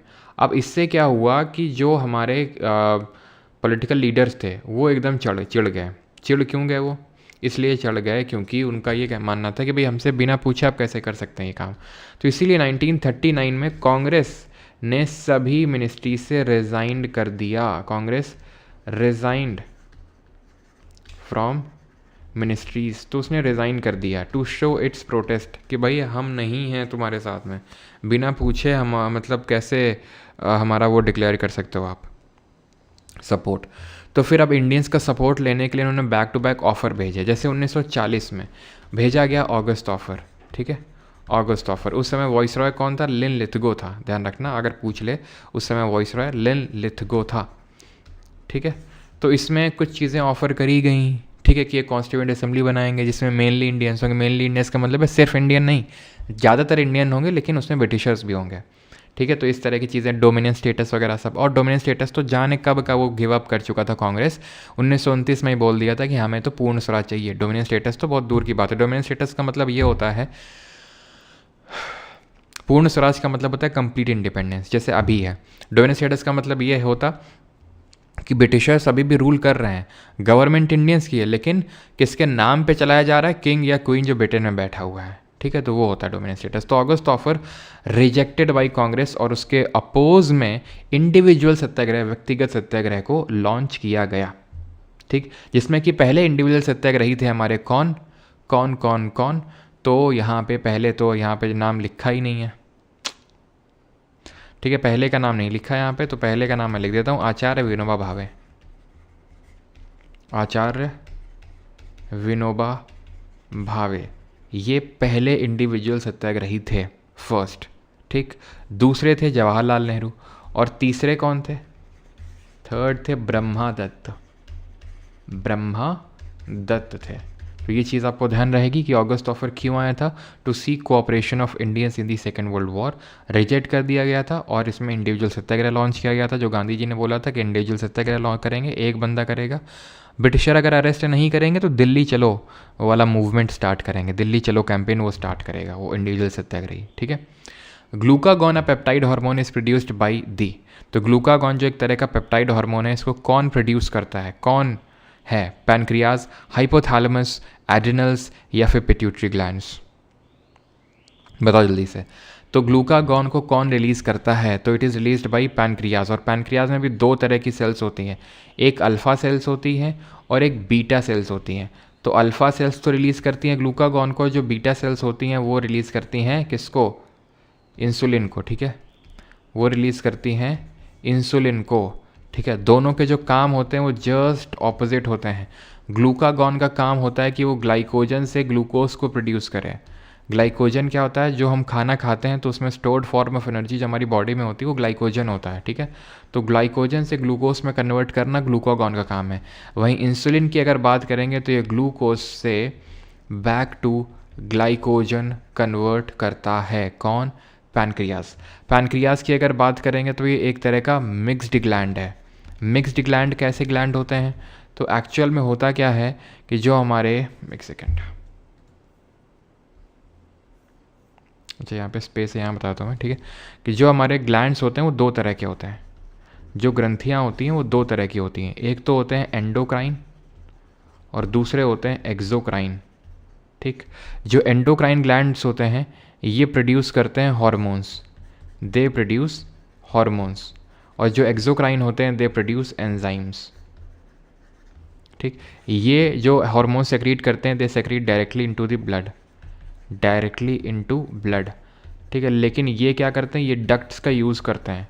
तो इसीलिए जो एंडोक्राइन वाले होते हैं उनको डक्टलेस ग्लैंड बोलते हैं, बिकॉज ये डक्ट का यूज़ नहीं करते हैं to secrete the, ductless gland. ठीक है, टू सेक्रीट दी हार्मोन, लेकिन ये डक्ट्स का यूज़ करते हैं। क्लियर। अब हार्मोन्स की अगर बात करें तो अब ये पैनक्रियाज मिक्स्ड इसलिए है बिकॉज ये हार्मोन भी सेक्रीट करता है और एंजाइम भी सेक्रीट करता है, इसलिए मिक्स्ड है ये। ठीक है, तो यहाँ पर आप देख पा रहे होंगे पैनक्रियाज कहाँ पर है। पैनक्रियाज जब हम डाइजेशन पढ़ते हैं तो ये देखते हैं, ये है आपका पैनक्रियाज। ठीक है, जो इंसुलिन रिलीज़ करता है, ग्लूकागॉन रिलीज़ करता है, ये क्या है, ये इसके हार्मोन्स हैं। वहीं जब हम एंजाइम की बात करते हैं कि जो पैनक्रियाज है वो एंजाइम कौन से रिलीज़ करता है, तो ये निकालता है पैनक्रियाटिक जूस। ठीक है, ये निकालता है पैनक्रियाटिक जूस। और इस पैनक्रियाटिक जूस में क्या होता है, तो इसमें आपका होता है ट्रिप्सिन और लाइपेस। ट्रिप्सिन का काम क्या होता है, प्रोटीन को अमीनो एसिड में ब्रेक करना, और ये बेसिक मीडियम में काम करता है।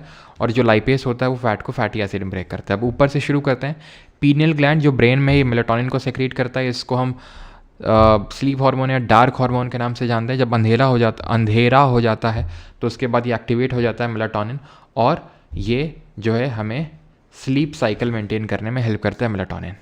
ठीक है, हाइपोथैलेमस की अगर बात करेंगे तो बहुत सारे हार्मोन्स को प्रोड्यूस करता है, दो सेक्रीट ना करता हो लेकिन प्रोड्यूस करता है। एंड देन ये पिट्यूटरी ग्लैंड जो होता है, इसके दो पार्ट होते हैं, ध्यान से सुनिएगा, एंटीरियर और पोस्टीरियर। तो जो ये प्रोड्यूस करता है कौन, हाइपोथैलेमस, वो पोस्टीरियर को दे देता है और पोस्टीरियर इसको सेक्रीट कर देता है। तो पोस्टीरियर में कौन कौन से आ जाते हैं हार्मोन्स, तो एक तो आ जाता है एंटी डायूरेटिक हार्मोन, जिसको ही वैसोप्रेसिन के नाम से जानते हैं, ठीक है, वैसोप्रेसिन के नाम से ही जानते हैं इसको। ये क्या करता है, ये जो वाटर लेवल है, अमाउंट ऑफ वाटर, उसको रेगुलेट करता है बॉडी में। साथ ही साथ इसमें एक और होता है, that is called as oxytocin. Oxytocin जो होता है इसको लव हार्मोन बोलते हैं, ठीक है, लव हार्मोन। ये क्या करता है, it helps in the secretion of milk, ठीक है, सेक्रीशन ऑफ मिल्क, ठीक है, जब मैमरी ग्लैंड्स को एक तरह से एक्टिवेट करने में इसका काम रहता है ऑक्सीटोसिन का, ठीक है, एंड ये लव हार्मोन है। देन अगर एंटीरियर की बात करें तो ये जो पोस्टीरियर पार्ट है, पीछे वाला हिस्सा है पिट्यूटरी ग्लैंड का, जिसको कि मास्टर ग्लैंड के नाम से जानते हैं, मास्टर ग्लैंड, ये एक्चुअल में इसके हार्मोन्स नहीं है, ये तो हाइपोथैलेमस के हार्मोन्स हैं, ध्यान रखना, एडीएच और ऑक्सीटोसिन, वो बस उनको रिलीज़ कर रहा है, ठीक है, रिलीज़ कर रहा है। और जो एंटीरियर वाला है इसमें पिट्यूटरी खुद प्रोड्यूस करता है, खुद सेक्रीट करता है, जैसे कि ग्रोथ हार्मोन, जैसे कि ग्रोथ हार्मोन, ठीक, और आपका हो गया प्रोलैक्टिन। जैसे वहाँ ऑक्सीटोसिन है वैसे यहाँ प्रोलैक्टिन है। प्रोलैक्टिन को ये मिल्क फॉर्मेशन में हेल्प करता है, ये मिल्क के सेक्रीशन में हेल्प करता है ऑक्सीटोसिन, और ये मिल्क के फॉर्मेशन में हेल्प करता है प्रोलैक्टिन, ठीक। ये जो ग्रोथ हार्मोन है इसी को हम सोमैटोट्रोपिन भी बोलते हैं, सोमैटोट्रोपिन। ये याद रहेगा आपको, याद रहेगा कि नहीं भाई, या तो मैं लिख देता हूँ कि भाई ये हाइपो है, हाइपो ये क्या करता है, हाइपो भेजता है, देखो ये ऊपर है इसके, समझ में तो आ गई होगी ना आपको चीज़ कि भाई जो पोस्टीरियर है, जो पोस्टीरियर होता है इसके दो पार्ट होते हैं, एक एंटीरियर, क्या बोल रहा हूँ यार मैं ये, ठीक है, जो पिट्यूटरी है, ठीक है, जो पिट्यूटरी है जिसको मास्टर ग्लैंड बोलते हैं, पिट्यूटरी है इसको मास्टर ग्लैंड बोलते हैं, इसके दो पार्ट है, एंटीरियर और पोस्टीरियर। तो एंटीरियर जो पार्ट है ये तो खुद के हार्मोन प्रोड्यूस करता है, जो ग्रोथ हार्मोन है, जो प्रोलैक्टिन है, ठीक है, और वही सेक्रीट करता है। लेकिन ये जो सेक्रीशन आते हैं यहाँ से, एडीएच यानी वैसोप्रेसिन का, और आपका जो दूसरा मैंने क्या होता है ऑक्सीटोसिन, ये एक्चुअल में आते हैं कहाँ से, ये आते हैं हाइपोथैलेमस से हैं, ठीक है। ग्रोथ हार्मोन को ही सोमैटोट्रोपिन बोलते हैं, और अगर सोमैटोट्रोपिन कम हो गया यानी अगर डेफिशिएंसी हो गई तो डिजीज़ हो जाती है ड्वार्फिज्म यानी कि बौनापन, ठीक है। और अगर बहुत ज़्यादा हो गया यानी कि एक्सेस में सेक्रीशन हो गया तो हो जाता है एक्रोमेगली, जैसे अपने खली, ठीक है, एक्रोमेगली है उनको, तो उनके हाथ पाँव बहुत बड़े हैं, ऐसा नहीं कि उन्होंने मतलब कुछ, मतलब नेचुरल है उनका, नेचुरल मतलब उनको नेचुरल नहीं बोलेंगे, वो थोड़ा सा बोलेंगे अननेचुरल है, क्यों, क्योंकि उनके हार्मोन्स ज़्यादा निकल आए हैं, ठीक है, तो दैट इज़ योर एक्रोमेगली, ठीक है, खली से आप इसको याद कर सकते हैं। देन यहाँ पर आता है थायराइड और पैराथायराइड, ये आपका बटरफ्लाई शेप्ड होता है और ये सबसे बड़ा एंडोक्राइन ग्लैंड है, it is the largest endocrine. वैसे तो सबसे बड़ा ग्लैंड लिवर होता है हमारा, ठीक है, जो कि एक्सोक्राइन होता है, लेकिन अगर एंडोक्राइन पूछेगा तो थायराइड है सबसे। थाइमस यहाँ पर होता है आपका चेस्ट, जो थोरैसिक रीजन है वहाँ पर चेस्ट आपको देखने को मिलेगा। स्टमक ग्रेलिन, ग्रेलिन करके हार्मोन रिलीज़ करता है जिसको हंगर हार्मोन बोलते हैं, ग्रेलिन को, ठीक है, हंगर हार्मोन बोलते हैं। बाकी पैनक्रियास तो मैंने आपको बता दिया। एड्रिनल ग्लैंड है ये आपकी किडनी है, और किडनी के ऊपर आपको एड्रिनल ग्लैंड देखने को मिलेंगे। एड्रिनल ग्लैंड जो है रिलीज़ करते हैं एड्रीनलिन हार्मोन, ठीक है, एड्रीनलिन हार्मोन। तो आपने सुना होगा एड्रीनलिन रश, ठीक है, कब होता है, जब आप बहुत एडवेंचरस एक्टिविटी करते हो, इसको ही हम डू और डाई हार्मोन बोलते हैं, करो या मरो, ठीक है, डू और डाई हार्मोन, ठीक है। एड्रिनल ग्लैंड इसको रिलीज़ कर रहे हैं, ये स्ट्रेस मैनेजमेंट भी हेल्प करता है। कॉर्टिसोल और जो एड्रिनलिन हार्मोन है ये स्ट्रेस मैनेजमेंट में भी हेल्प करते हैं। अगर इसकी डेफिशिएंसी हो जाती है, अगर इसकी डेफिशिएंसी हो जाती है तो डिजीज़ हो जाती है एडिसन्स डिजीज़। एडिसन्स डिजीज़ कब होती है, ये होती है एड्रिनलिन हार्मोन के कम सेक्रेशन की वजह से।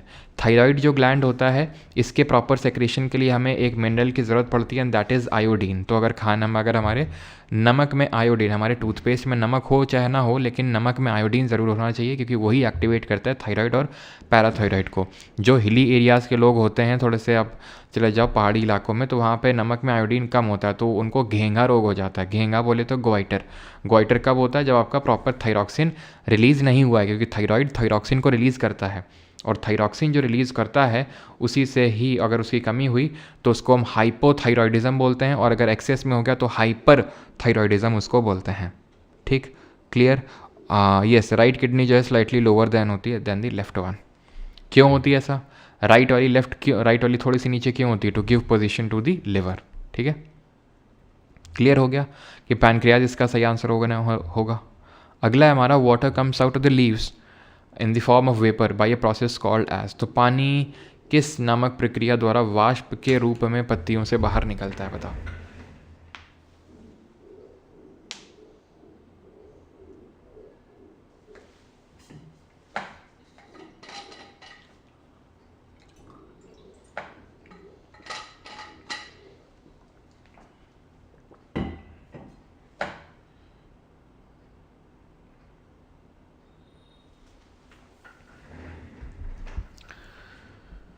हाँ जी, तो पानी किससे बाहर निकलता है, कैसे निकलता है? क्रीपर्स, ट्रांसपोर्टेशन, वेनेशन या फिर ट्रांसपीरेशन?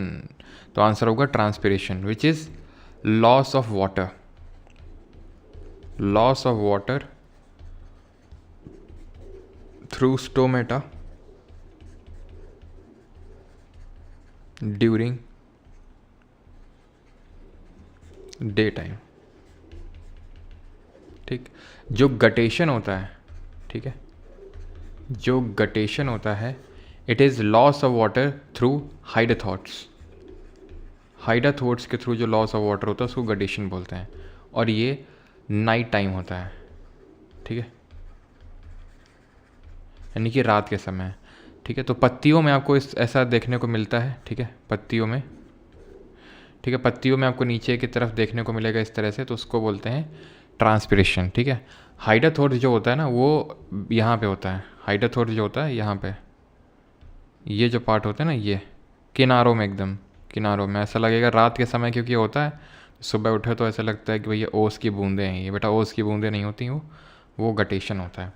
ठीक है, ओस की बूंदें भी ऐसे ही होती हैं, कोई अलग नहीं होता है ओस की बूंदें, लेकिन ऐसे ज़रूरी नहीं कि वो किनारों में हो, वो बीच में भी हो सकती हैं ओस की बूंदें। क्यों?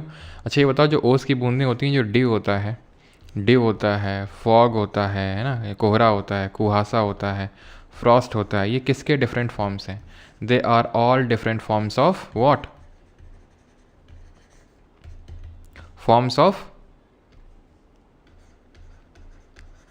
कंडेंसेशन, संघनन। What is condensation? Condensation is gas to liquid, जहाँ पर वाटर वेपर में चेंज हो जाता है। जब जब क्या होता है, जब वो गैस या फिर एयर वो जब ड्यू पॉइंट रीच कर जाती है, तब। ड्यू पॉइंट का क्या पॉइंट होता है? ये वो पॉइंट होता है, ये वो टेम्परेचर होता है जब कोई भी जो गैस होती है वो सैचुरेट हो जाती है वाटर से। अब वो और ज़्यादा मॉइस्चर होल्ड नहीं कर सकती है। That is called as dew point. Dew point जो कंडेंसेशन है वो ऑपोजिट होता है किसका? इवेपोरेशन का। लिक्विड से गैस जो होता है वो इवेपोरेशन होता है। सॉलिड से गैस और गैस से सॉलिड, इसको क्या बोलते हैं? तो सॉलिड से जो गैस होता है इसको हम बोलते हैं सब्लिमेशन। ठीक है, ये होता है सब्लिमेशन और ये होता है डिपोजिशन। ठीक है, गैस टू सॉलिड, ये चीज़ ध्यान रखिएगा। अगला है, ठीक है, तो ट्रांसपिरेशन आपको समझ में आ गया। ठीक, आगे बढ़ते हैं। In which year did John Dalton presented his atomic theory, the second part of which states that all atoms of a particular element are equal? तो जॉन डाल्टन ने अपनी एटॉमिक थ्योरी कब दी थी? 1811, 1800, 1825 या फिर 1808?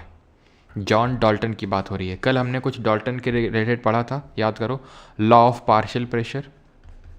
याद है आपको कि जब हम कुछ अनरिएक्टिव गैसेज यानी कि जो आपस में रिएक्ट ना करें, अगर उनका मिक्सचर लें तो वो जो टोटल प्रेशर अप्लाई करती हैं वो सम होता है किसका? पार्शियल प्रेशर का। ठीक है, इसी तरह हमने और भी पढ़ा था बॉयल्स लॉ, कब? 1662 में, pressure is inversely proportional to volume. Then हमने चार्ल्स लॉ पढ़ा था 1787, volume directly proportional to temperature. Gay Lussac law, pressure directly proportional to temperature, 1808 में। ठीक है, एवोगैड्रोज लॉ पढ़ा था हमने कि भाई अगर पी वी टी कॉन्स्टेंट होंगे तो नंबर ऑफ मोल आपके बराबर होंगे। और देन हमने पढ़ा था Dalton law of partial pressure जो कि 1802 में दिया गया था, 1802 में। ये चीज़ ध्यान रखनी है आपको। ठीक है, तो यहाँ पर जो सही आंसर होगा दैट वुड बी, ठीक है, डाल्टन की बात हो रही है, ऑप्शन नंबर डी 1808, 1808। क्लियर है यहाँ तक? अब ये था क्या डाल्टन लॉ ऑफ पार्शियल, ये डाल्टन्स जो एटॉमिक थ्योरी है ना, जो परमाणु सिद्धांत दिया था इन्होंने। तो ठीक है, तो elements are made up of tiny particle called atom, यानी कि हर एलिमेंट जो है टाइनी पार्टिकल है, बहुत छोटे छोटे पार्टिकल का बना हुआ होता है, जिसको हम एटम्स के नाम से जानते हैं। All atoms of a given element are identical है, सारे एटम्स किसी एलिमेंट के एक जैसे होते हैं, आइडेंटिकल होते हैं। Atoms of a given element are different from those of any other element, यानी कि एक एलिमेंट के जो एटम होंगे वो दूसरे से अलग होंगे।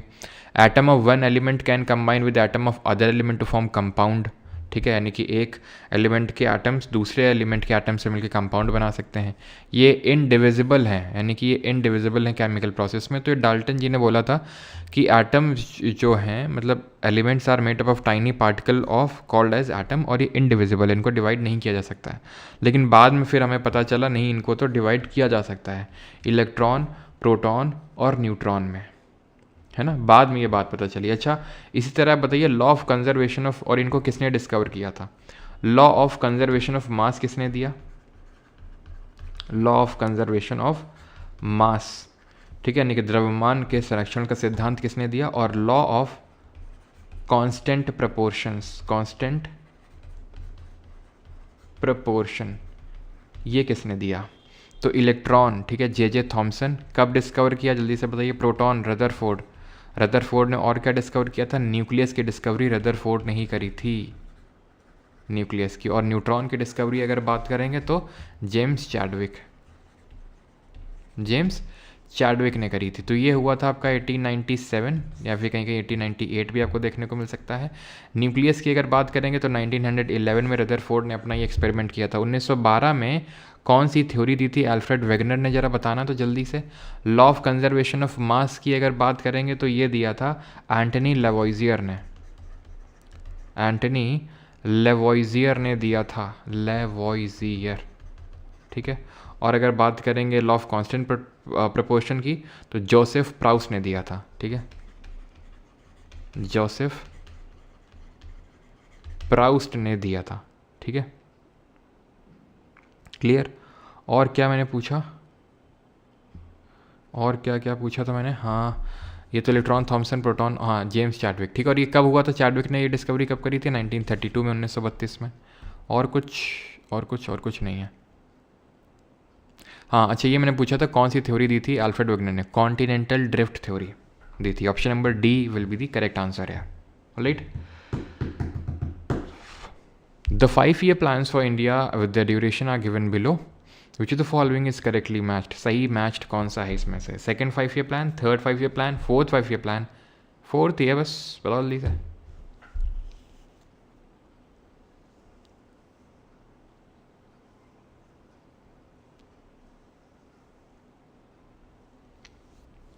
चलो, तो अगर यहाँ पे बात करें हम, फर्स्ट 5-year प्लान अच्छे से देख चुके हैं कल, हैरड डोमर मॉडल पे बेस्ड है ना। 5 IT सेटअप करी गई थी, और एग्रीकल्चर पे फोकस था। 2.1% टारगेट रखा था, 3.6% अचीव किया था 1951 से 56। सेकेंड वाला 56 से लेके 61 तक था। PC ये भी हमने देख चुके थे, महालनोबिस मॉडल पे बेस्ड था। PC महालनोबिस, सांख्य जर्नल, इंडियन स्टैटिस्टिकल इंस्टीट्यूट 29 जून स्टैटिस्टिक डे सेलिब्रेट करते हैं, ये सारी चीज़ें हमने देखी थी। प्लस 3 स्टील प्लांट सेटअप किए गए थे, और इसका जो गोल था दैट वाज रैपिड इंडस्ट्रियलाइजेशन, यानी कि तेज़ी से औद्योगिकरण करना है, ये सेकंड वाले का प्लान गोल था। थर्ड वाले की चर्चा कर लेते हैं। तो थर्ड वाला 61 से लेकर 66 तक था, ठीक। टारगेट इसमें हमने रखा था कि हम अचीव करेंगे 5.6%।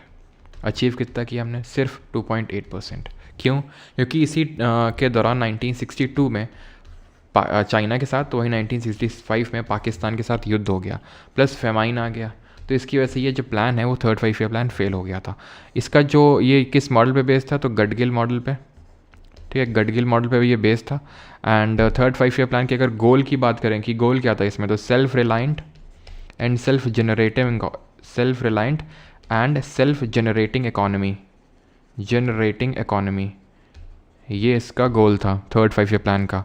फोर्थ की अगर बात करेंगे तो फोर्थ में यहाँ पे लिख देता हूँ मैं, क्योंकि फोर्थ में हम अब झटका खा चुके थे थर्ड वाले में। तो फोर्थ हमने टारगेट रखा था growth with stability, growth with stability, ये हमने टारगेट रखा था फोर्थ वाले में, ठीक है। फिफ्थ वाले में अगर बात करेंगे और इसका टाइम पीरियड क्या था? 66 से 71 बिल्कुल गलत है। क्यों? क्योंकि 61 से 66 तक था थर्ड वाले का, तुरंत स्टार्ट नहीं हो गया था फोर्थ वाला, क्योंकि थर्ड के बाद हमने मनाई थी छुट्टियाँ, प्लान हॉलीडेज़। प्लान हॉलीडेज़ थी ये 1966 जब ख़त्म हुआ था लेकर 69 तक, 3 साल तक कोई 5 ईयर प्लान नहीं था। यानी फोर्थ 5 ईयर प्लान का जो बिगनिंग होता है वो 1969 से होता है और चलता है 74 तक। तो बोथ ए एंड बी यहाँ पर सही आंसर होगा, option number B will be the correct answer. Fourth वाला जो था ये आपका रुद्र एलन मॉडल पे बेस्ड था, रुद्र एलन मॉडल पे बेस्ड था ये, ठीक।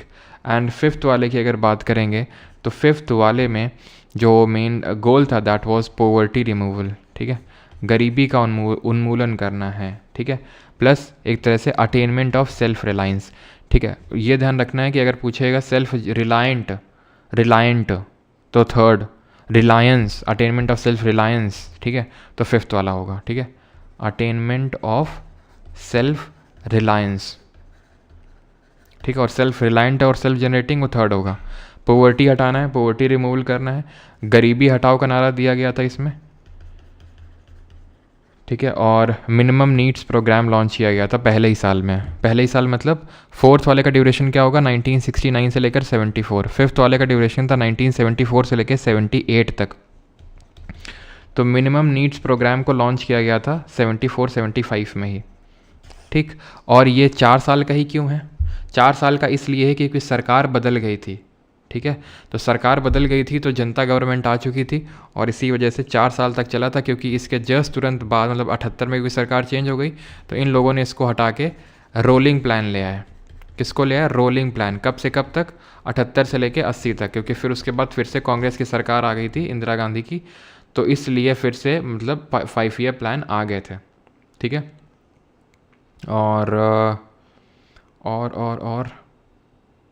और तो बस यही है, रोलिंग प्लान आपके 2 साल रहे और उसके बाद आपका जो फिर 6th 5 ईयर प्लान है वो आया था 80 के बाद, ठीक है, 80 से 85। चलो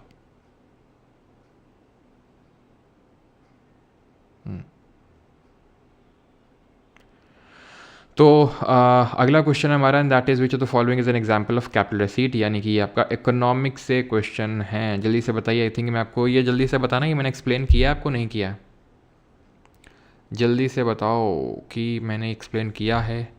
sir which F plan population growth जो एम था वो आपका थर्ड वाले में था, एक सेंट्रल प्लान था, ठीक है, उसमें थर्ड वाले में ये था, एक तरह से ऑब्जेक्टिव रखा था कि हमें पॉपुलेशन को स्टेबलाइज करना है थर्ड वाले में। चलो फिफ्थ वाले का पॉवर्टी एलिवेशन था, मतलब हटाना है पॉवर्टी और गरीबी को। थोड़ा जल्दी करवाइए। अच्छा पूछो तो फॉलोइंग तो नहीं करवाया, नहीं करवाया है, ये तो बड़ी ओहो नहीं करवाया है, फिर तो करवाना पड़ेगा यार। देखो जो हमारा बजट होता है जिसको कि हम एनुअल फाइनेंशियल स्टेटमेंट बोलते हैं, या फिर हम ये बोल सकते हैं कि एनुअल फाइनेंशियल स्टेटमेंट को ही बजट बोलते हैं, क्योंकि बजट वर्ड तो कहीं कॉन्स्टिट्यूशन में मेंशन है नहीं। एनुअल फाइनेंशियल स्टेटमेंट जो आर्टिकल 112 में है उसी को ही हम बजट बोल देते हैं। इसके 2 हिस्से होते हैं, ठीक है। पहली बात तो तुम्हें याद होना चाहिए आर्टिकल 112 में क्या लिखा हुआ है, president shall cause to be laid before both the houses of parliament the annual financial statement, यानी एनुअल फाइनेंशियल स्टेटमेंट मतलब बजट जो कि रेसीट और एक्सपेंडिचर दिखाता है, गवर्नमेंट के कितनी इनकम है, कितने खर्चे हैं, वो दिखाता है। तो वो राष्ट्रपति के नाम पे रखा जाता है। प्रेजेंट उसको करने का काम फाइनेंस मिनिस्टर करता है, प्रिपेयर उसको करता है डिपार्टमेंट ऑफ इकोनॉमिक अफेयर्स। कौन करता है? DEA, department of economic affairs उसको प्रिपेयर करता है, ठीक। बजट की अगर बात करेंगे तो इसके 2 हेड्स होते हैं, एक होता है रेवेन्यू और एक होता है कैपिटल, ठीक। रेवेन्यू और कैपिटल, इसमें एक होगा रेसीट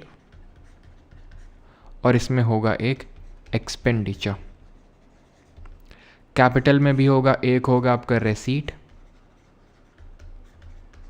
और एक होगा एक्सपेंडिचर। रेसीट का मतलब इनकम, एक्सपेंडिचर का मतलब खर्चा, ठीक है। तो 2 हेड्स में हमने डिवाइड किया। रेवेन्यू वाले में आता है क्या?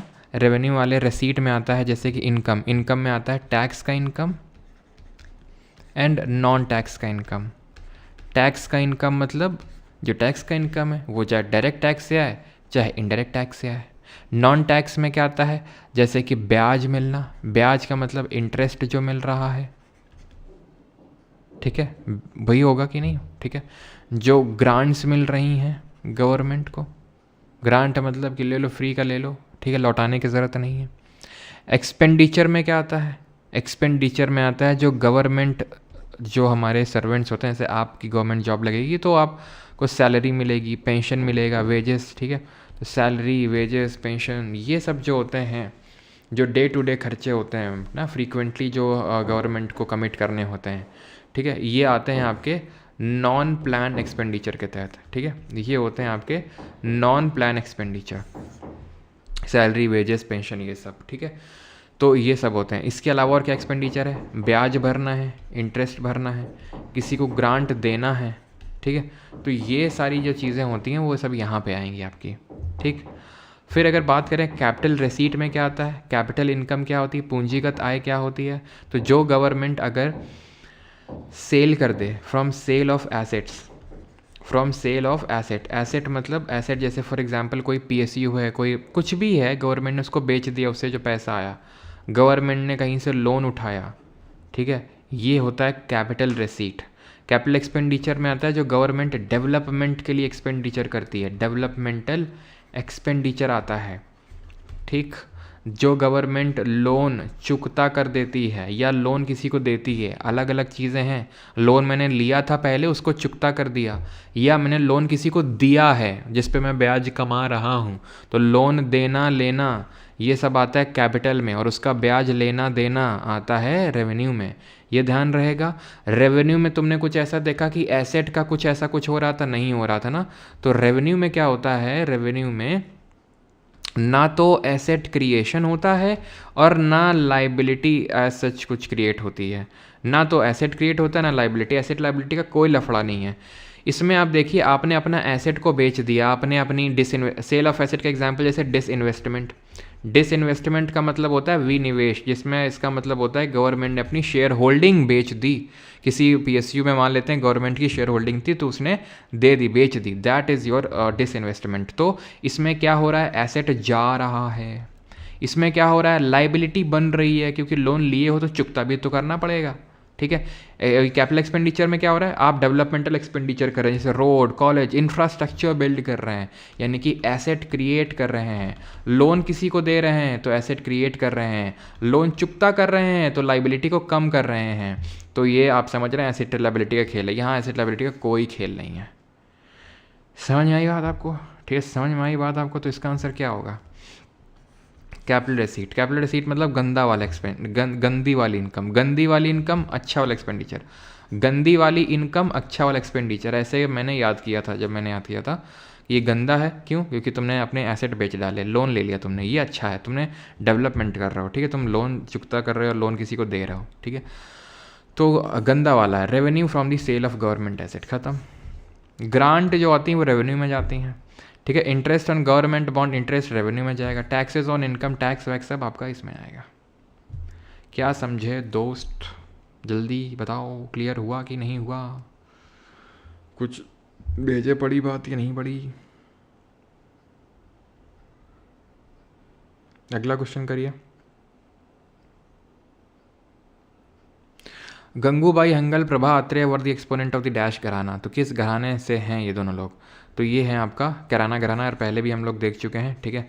पंडित भीमसेन जोशी भी हैं, पंडित भीमसेन जोशी भी हैं, ठीक है, कैराना घराना से, जिसके फाउंडर कौन है, अब्दुल करीम खान और अब्दुल वहीद खान, ठीक है, अब्दुल करीम खान और अब्दुल वहीद खान। मेवाटी के फाउंडर कौन है, गग्गे नज़ीर खान, ठीक है, गग्गे नज़ीर Khan. 16th, whose law states that total energy per unit mass of flowing fluid at any point in the substance is the sum of kinetic potential and fluid pressure energy and is equal to constant value। तो किसने बोला था कि ये energy का सम जो है किसी पॉइंट पे is the sum of kinetic potential और fluid energy and is equal to a constant value. तो ये बोला था, किसने बोला था, पहले तो समझ लेते हैं। देखो, जैसे कि यहाँ पे कुछ ना कुछ प्रेशर होगा, कुछ ना कुछ क्या बोल रहा है, काइनेटिक और पोटेंशियल का सम। हाँ, काइनेटिक और पोटेंशियल का सम। तो काइनेटिक का सम, काइनेटिक क्या होती है, हाफ एम वी स्क्वायर, तो एम ना रख के यहाँ पर रो डेंसिटी रखते हैं, half rho V square plus M G H की जगह रो जी एच। तो जितना यहाँ पे होगा, जितना भी होगा उतना यहाँ पे भी होगा, उतना यहाँ पे भी होगा, यानी कि आप प्रेशर, काइनेटिक एनर्जी और पोटेंशियल एनर्जी का अगर सम कर लो, यहाँ कर लो, यहाँ कर लो, यहाँ कर लो, यहाँ कर लो, जहाँ कर लो, वो कांस्टेंट ही आएगा। ये बर्नौली ने बोला था। किसने? Bernoulli, option number A. ठीक, इसी तरह हमारे आर्किमिडीज जी का भी प्रिंसिपल आपको पता होना चाहिए।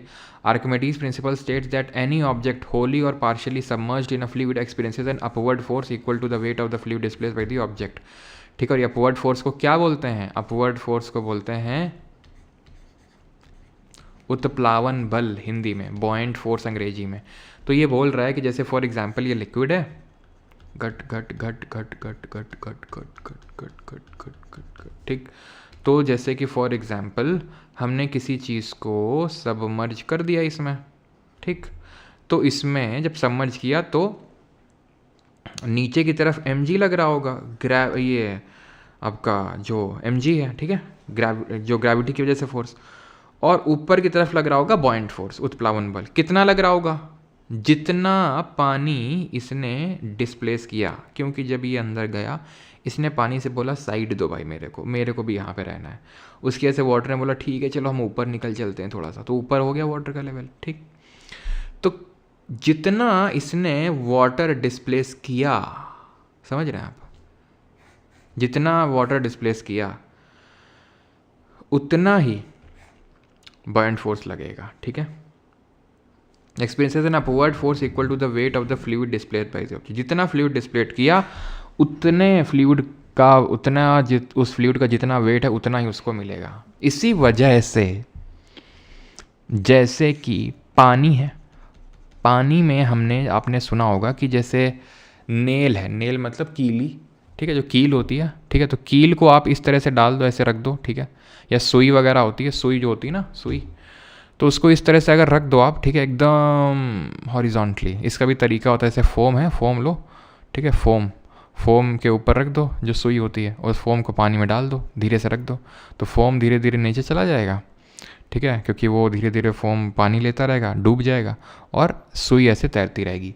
लेकिन वैसे अगर आप अपने हाथ से रखोगे सुई को पानी में तो नहीं हो पाएगा, क्योंकि क्या होगा कि आप एकदम हॉरिजॉन्टली नहीं रख पाओगे उसको। होता ये है कि जब हॉरिजॉन्टली एकदम उसको प्लेस किया जाता है सुई को, तो वो जितना वो डिस्प्लेस करती है, वो ज़्यादा डिस्प्लेस करती है, वो ज़्यादा स्पेस लेती है, ज़्यादा पानी डिस्प्लेस करती है, इस वजह से उस पर ज़्यादा बॉयंट फोर्स लगता है एज़ कम्पेयर टू अगर आप उसको इस तरह से खड़ा डालोगे, सीधा डालोगे, तो स्पेस तो उतना डिस्प्लेस किया नहीं, तो बॉयंट फोर्स तो नीचे से लग नहीं पाएगा, वेट ज़्यादा हो जाएगा। यानी इस केस में mg ज़्यादा हो जाता है बॉयंट फोर्स से। बॉयंट फोर्स मतलब आपका यही, ठीक है, बॉयंट फोर्स यही है आपका P, यानी कि जो प्रेशर GV, ठीक है। तो ये आपका फॉर्मूला होता है, रो GV करके इसको हम लिखते हैं, ठीक है, रो GV, density, gravity and volume displaced. तो ये जो रो GV है, ठीक है, रो GV ये ज़्यादा हो जाता है, यहाँ पे बॉयंट फोर्स ज़्यादा होता है mg से, तो इस वजह से वो तैरता रहता है, ठीक है। What kind of energy is associated with falling coconut, speeding cars, rolling stones and flying aircraft. तो कौन से तरह की एनर्जी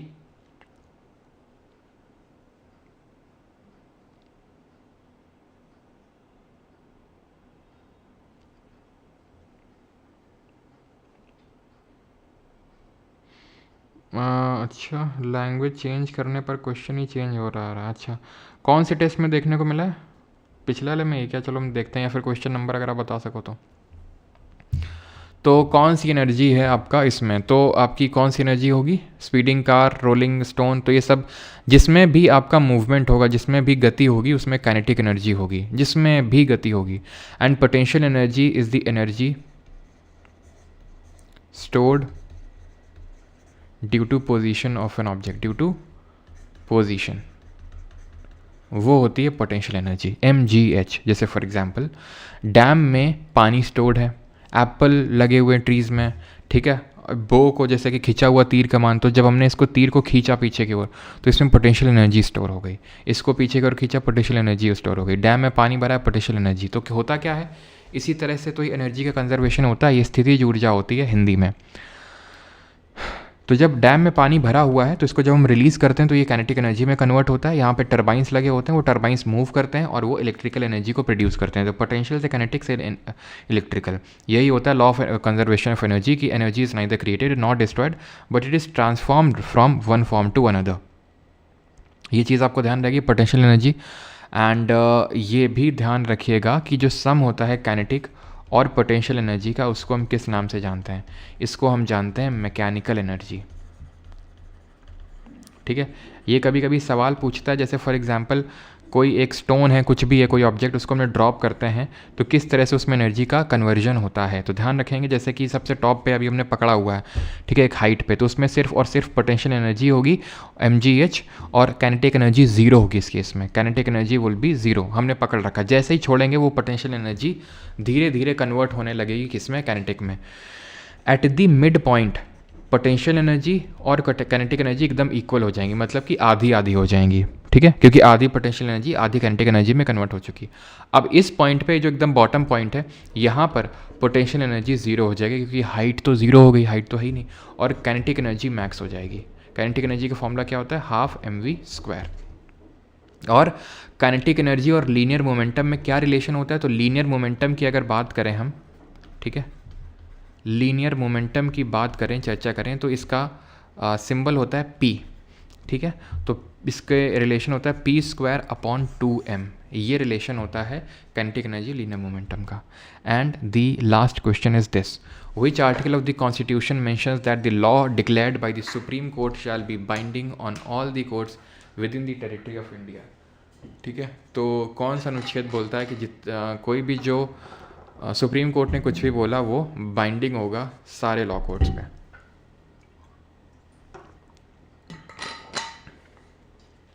जो आपको फैट मैन मिलेगा ना, ठीक है, उसमें इसको लेके एक बहुत ही अच्छा मीम ऐड किया गया है, मज़े आ जाएंगे आपको देख के। ठीक है, चलो भाई, तो आंसर क्या होगा? आंसर होगा इसका, देखो, सुप्रीम कोर्ट की पहले बात कर लेते हैं। आर्टिकल नंबर 124 से 147 के बीच में दिया हुआ है, part number 5 chapter number 4 of the constitution. ये आर्टिकल्स हैं जिसको हम याद कैसे रखते हैं? एक सेकंड रुको। ठीक है, याद कैसे रखते हैं हम? तो ये आर्टिकल्स तो वहाँ पे लिखे हुए हैं, लेकिन हम याद ऐसे रखते हैं कि सुप्रीम कोर्ट ने सार्क कंट्रीज़ को एक सीट ऑफ़र करी। ये है 124, ये है 125, ये है 126, ये है 127, ये है 128, ये है 129, ये 130, ये है 131। ठीक है, तो ये सारे क्या हैं? हमारे आर्टिकल्स हैं 124 से लेकर 130 तक। ठीक है, ये पहला वाला क्या है? There shall be a Supreme Court in India. ठीक है, यानी इसके ऑफिस के इस्टेब्लिशमेंट की बात करता है। ठीक है, या तो आप यहाँ पे देख लो यार। ठीक है, establishment of and constitution of Supreme court. ठीक, यहाँ क्या है? सैलरी ऑफ जजेस। यहाँ क्या है? अपॉइंटमेंट ऑफ एडहॉक जजेस। एडहॉक का मतलब होता है टेम्पररी जजेस। एग्जाम्पल के तौर पे जैसे आर्टिकल नंबर 100 क्लॉज 3 में हमने पढ़ा था कि अगर हाउस में कोरम नहीं है, 1/10 मेंबर नहीं है, तो क्या कर सकता है? जो प्रिसाइडिंग ऑफिसर है वो हाउस को एडजर्न कर सकता है। यहाँ पे क्या है? कोर्ट में भी कुछ ना कुछ कोरम होती है कि भाई इतने जजेस तो रिक्वायर्ड होने ही चाहिए, इतने जजेस तो होने ही चाहिए सेशन, मतलब प्रोसीडिंग्स को कैरी ऑन करने के लिए। तो अगर नहीं होते हैं तो जो CJI होता है, CJI होता है वो प्रेसिडेंट की रिकमेंडेशन लेके हाई कोर्ट से कुछ ऐसे जजेस को who are qualified to be appointed as a जज ऑफ सुप्रीम कोर्ट, उनको बुला लेता है सुप्रीम कोर्ट में। ये क्या है? ये है एक्टिंग CJI। एक्टिंग CJI का मतलब ये होता है कि अगर मान लो कि CJI नहीं है फॉर एग्जांपल किसी कारणवश, तो जो हमारा सॉरी एक सेकंड मैंने आई थिंक उल्टा बता दिया मैंने। सॉरी राहुल गांधी वाली फील आ रही है अभी तो। ठीक है, तो यहाँ पर एक्टिंग CJI। ठीक है, इसको कौन करेगा? एक्टिंग CJI को प्रेसिडेंट अपॉइंट करता है। एक्टिंग CJI प्रेसिडेंट अपॉइंट करेगा। एक्टिंग CJI का मतलब ये होता है कि भाई अगर CJI टेम्परेली एब्सेंट है या फिर किसी कारणवश वैकेंट ही हो गई है सीट, तो कुछ टाइम के लिए जो है वो क्या करेगा? प्रेसिडेंट किसी एक सीनियर जज को एक्टिंग CJI बना देगा। यहाँ पर एडहॉक जज वाली चीज़ है। एडहॉक जज जो मैंने आपको अभी बताया टेम्पररी जज, ये CJI बुलाता है हाई कोर्ट से, लेकिन प्रेसिडेंट की रिकमेंडेशन लेनी पड़ती है। R से क्या है? सर इसमें कितना क्या करवाओगे? इसमें टोटल भैया 30 लेक्चर्स होंगे। मैं पहले ही बता चुका हूँ आपको कि इसके बाद लेक्चर्स नहीं होंगे, क्योंकि इसमें ऑलमोस्ट सारी चीज़ें यार हम कर ही चुके हैं, ठीक है। और इसके बाद FRB सीरीज़ होगी, तो अब इसके आगे लेक्चर्स नहीं होंगे, ठीक है, जैसा आपको ठीक लगे, बाकी तो नहीं होंगे, ठीक है, क्लियर। देन एडहॉक जजेस के बाद रिटायर्ड जजेस आ जाएंगे, ठीक है। रिटायर्ड जजेस मतलब क्या है कि अगर कोई जज रिटायर हो गया सुप्रीम कोर्ट से, तो उसको भी CJI प्रेसिडेंट की रिकमेंडेशन लेके बुला सकता है। क्यों बुला सकता है? हो सकता है उस जज ने किसी केस को लेके फैसला सुनाया हो काफ़ी पहले, और वही तरह का केस फिर से आ चुका है, तो उसको ज़्यादा पता है, तो उसको इसलिए बुलाया जा सकता है। तो रिटायर्ड जजेस है इसमें। C से क्या है? C से है court of record. Court of record का मतलब होता है supreme court is a court of record, यानी कि सब लेखा जोखा मेंटेन किया जाता है। यही आर्टिकल सुप्रीम कोर्ट को पावर देता है कंटेम्प्ट ऑफ कोर्ट की। कंटेम्प्ट ऑफ कोर्ट का मतलब होता है कि तुमने कोर्ट के ऑर्डर की अगर मौज ली तो तुम्हारी कायदे से सुताई करेगा कोर्ट, ये है, ठीक है। यानी कि कोर्ट के फैसले की मौज नहीं लेनी है तुम्हें, कंटेम्प्ट नहीं करनी है, अवहेलना नहीं करनी है। तो क्यों नहीं करनी है? क्योंकि वो सब रिकॉर्ड में उसके सब मेंटेन हो रहा है। तो 129 कोर्ट ऑफ रिकॉर्ड। सीट क्या है? ये अनाउंस करता है कि Delhi is the seat of Supreme court. Delhi seat है सुप्रीम कोर्ट की। मीनिंग इसका ये है कि सुप्रीम कोर्ट दिल्ली में बैठेगा, और अगर किसी और जगह को सीट डिक्लेयर करना है तो वो CJI कर सकता है अगेन प्रेसिडेंट की रिकमेंडेशन लेके। अगर मान लो कि नहीं गुवाहाटी में भी एक बनानी है ब्रांच, एक मद्रास में भी ब्रांच बनानी है, तो वो CJI कर सकता है प्रेसिडेंट की रिकमेंडेशन लेके। 131 में ऑफर से क्या? O से है आपका ओरिजिनल जुरिस्डिक्शन, काफ़ी इंपॉर्टेंट है, ठीक है। ओरिजिनल, राइटिंग कुछ ज़्यादा अच्छी नहीं बन रही आज। ओरिजिनल जुरिस्डिक्शन, इसमें क्या होता है? इसमें अगर लड़ाई कर लें, कौन लड़ाई कर ले? केंद्र और राज्यों के बीच ये लड़ाई हो जाए, ठीक, या फिर राज्यों की आपस में लड़ाई हो जाए, तो उस केस में सिर्फ और सिर्फ सुप्रीम कोर्ट ही इस मैटर को देख सकता है। यानी कि original jurisdiction of Supreme court is also of exclusive nature. Exclusive का मतलब है कि सिर्फ सुप्रीम कोर्ट ही ऐसे मैटर को देख सकता है और कोई नहीं देख सकता है, ठीक है जी। देन अगर बात करेंगे 132, 133, 134 में एपेलेट जुरिस्डिक्शन है। 132, 133, 134 में अपीलीय क्षेत्राधिकार है। इसके लिए कोई ट्रिक नहीं, ठीक है, ये तो आराम से याद हो जाएगा। इसमें है आपका सर्टेन केसेस, इसमें है आपका सिविल मैटर्स, और इसमें है क्रिमिनल मैटर्स। देन 135 में इंपॉर्टेंट नहीं है, छोड़ दो। 136 उतना इंपॉर्टेंट नहीं है, special leave to appeal by the Supreme Court है। ये क्या होता है? जैसे मान लो आपका हाई कोर्ट में केस चल रहा है, ठीक है, तो आप सुप्रीम कोर्ट में स्पेशल लीव लगा सकते हो। स्पेशल लीव का मतलब होता है कि आपने सुप्रीम कोर्ट से बोला, सुप्रीम कोर्ट जल्दी देखो, हमारे साथ अन्याय हो रहा है, ये हाई कोर्ट हमें या फिर कोई और कोर्ट भी हमारे साथ न्याय नहीं कर रही है। तो ऐसा नहीं सुप्रीम कोर्ट बोलेगा अच्छा तुम्हारे साथ न्याय हो रहा है, अच्छा अभी देखते हैं, रुको, ना। ये सुप्रीम कोर्ट का मैटर ऑफ उसका खुद का वो है, जिसकी मन मर्जी का ये है कि अगर उसका मन होगा तो देख लेगा, लेकिन आपका वो कोई राइट नहीं है, आपका अधिकार नहीं है। ऐसे तो हर कोई स्पेशल लीव लगाने लग जाएगा फिर, ठीक है।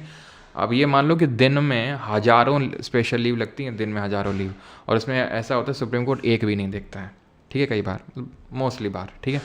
अभी जैसे कि खैर जुडिशियल रिफॉर्म्स की तो आवश्यकता है ही। हमारे जो देश के वाइस प्रेसिडेंट हैं उन्होंने भी इस चीज़ की बात रखी थी, है ना, जगदीप धनखड़ ने, कि भाई रिफॉर्म्स की सख्त आवश्यकता है।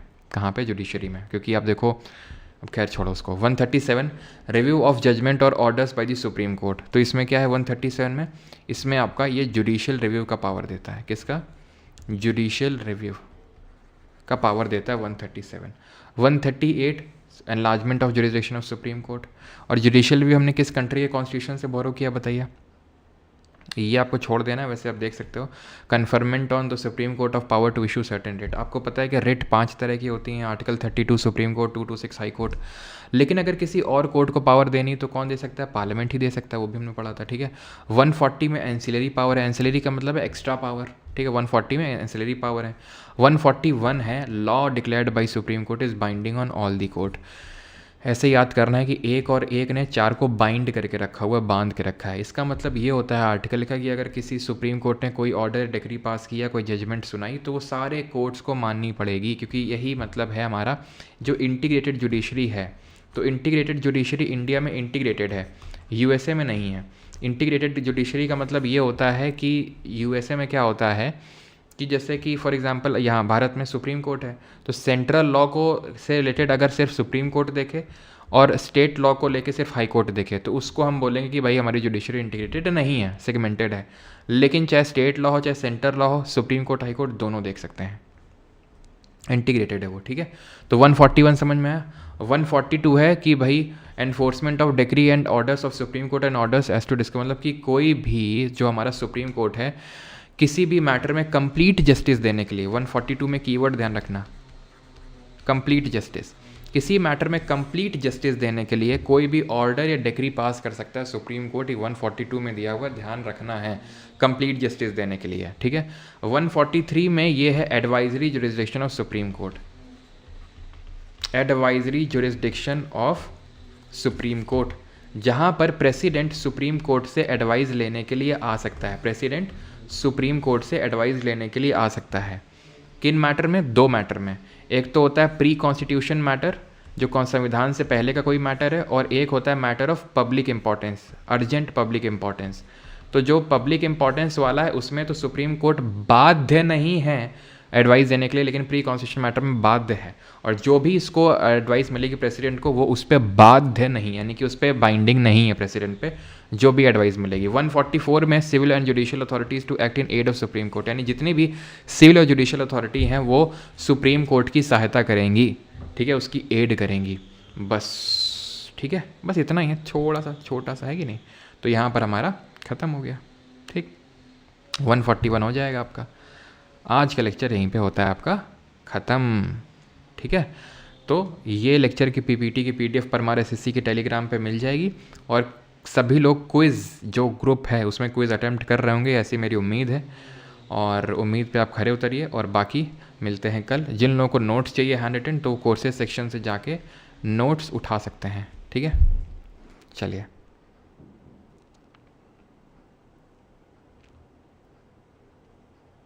सर आजकल बहुत वीकनेस लगता है, टाइम पर सोने के बाद भी नींद आते रहे, कुछ उपाय बताइए। सुबह उठिए, थोड़ा सा एक्टिविटी करिए, फिजिकल दौड़ने जाइए, फिर थोड़ा सा जब आइए तो थोड़ा सा धूप सेंकिए, ठीक है, यानी कि धूप में जाइए हल्का सा, ठीक है, सनलाइट एक्सपोजर लीजिए थोड़ा सा, और हो सकता है इट वुड हेल्प। थोड़ा खान पान सही करिए। मैंने हिस्ट्री स्टार्ट नहीं करी तो क्या आप करना चाहिए? प्रियांशु, बिल्कुल प्रियांशु आप कर सकते हो, ऐसा कोई दिक्कत वाली बात नहीं, क्योंकि अभी टाइम है। Thank you sir, bye splendid session it was as usual. Okay, thank you Rahul. आपको वीडियो भेजना, कहाँ भेजूँ? भेज दो यार जहाँ मानो, ठीक है।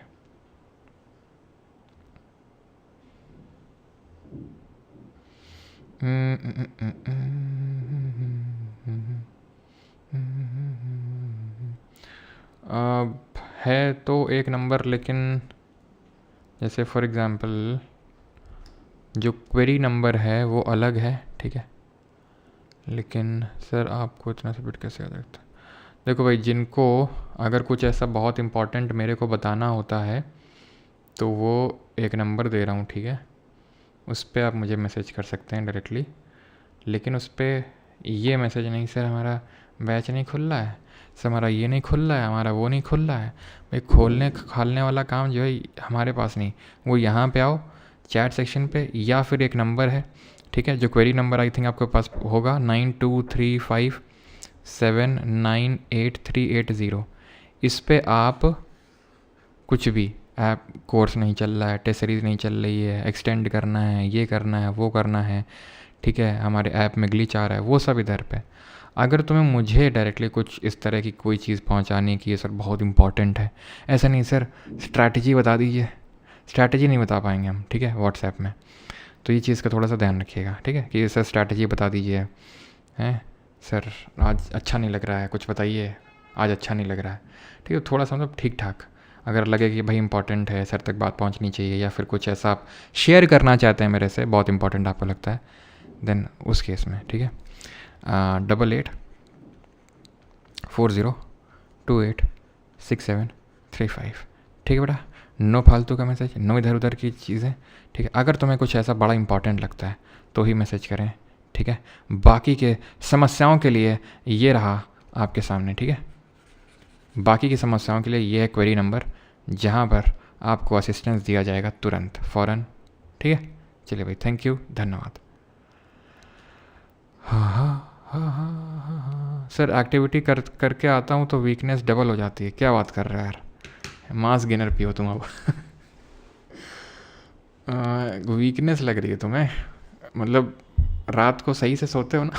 मतलब कहने का मतलब है कि जैसे ऐसा तो नहीं बीच में नींद खुल जाती है, ऐसा तो नहीं, मतलब प्रॉपर नींद तो आती है ना, साउंड स्लीप होनी चाहिए, साउंड स्लीप होनी चाहिए, sound sleep is very much important, ठीक है।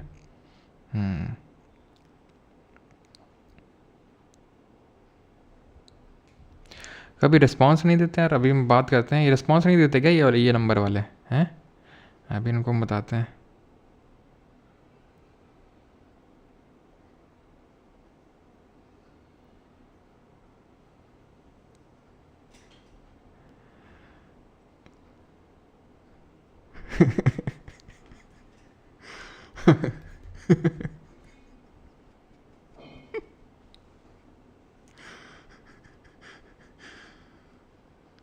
गुवाहाटी आओ सर घूमने, हाँ बिल्कुल बिल्कुल आएंगे, जो है ठीक है।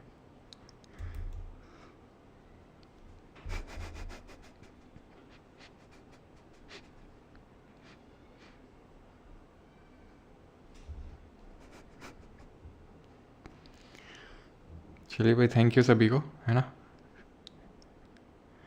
गर्दन थोड़ी घुमाई थी, ऐसा नहीं है।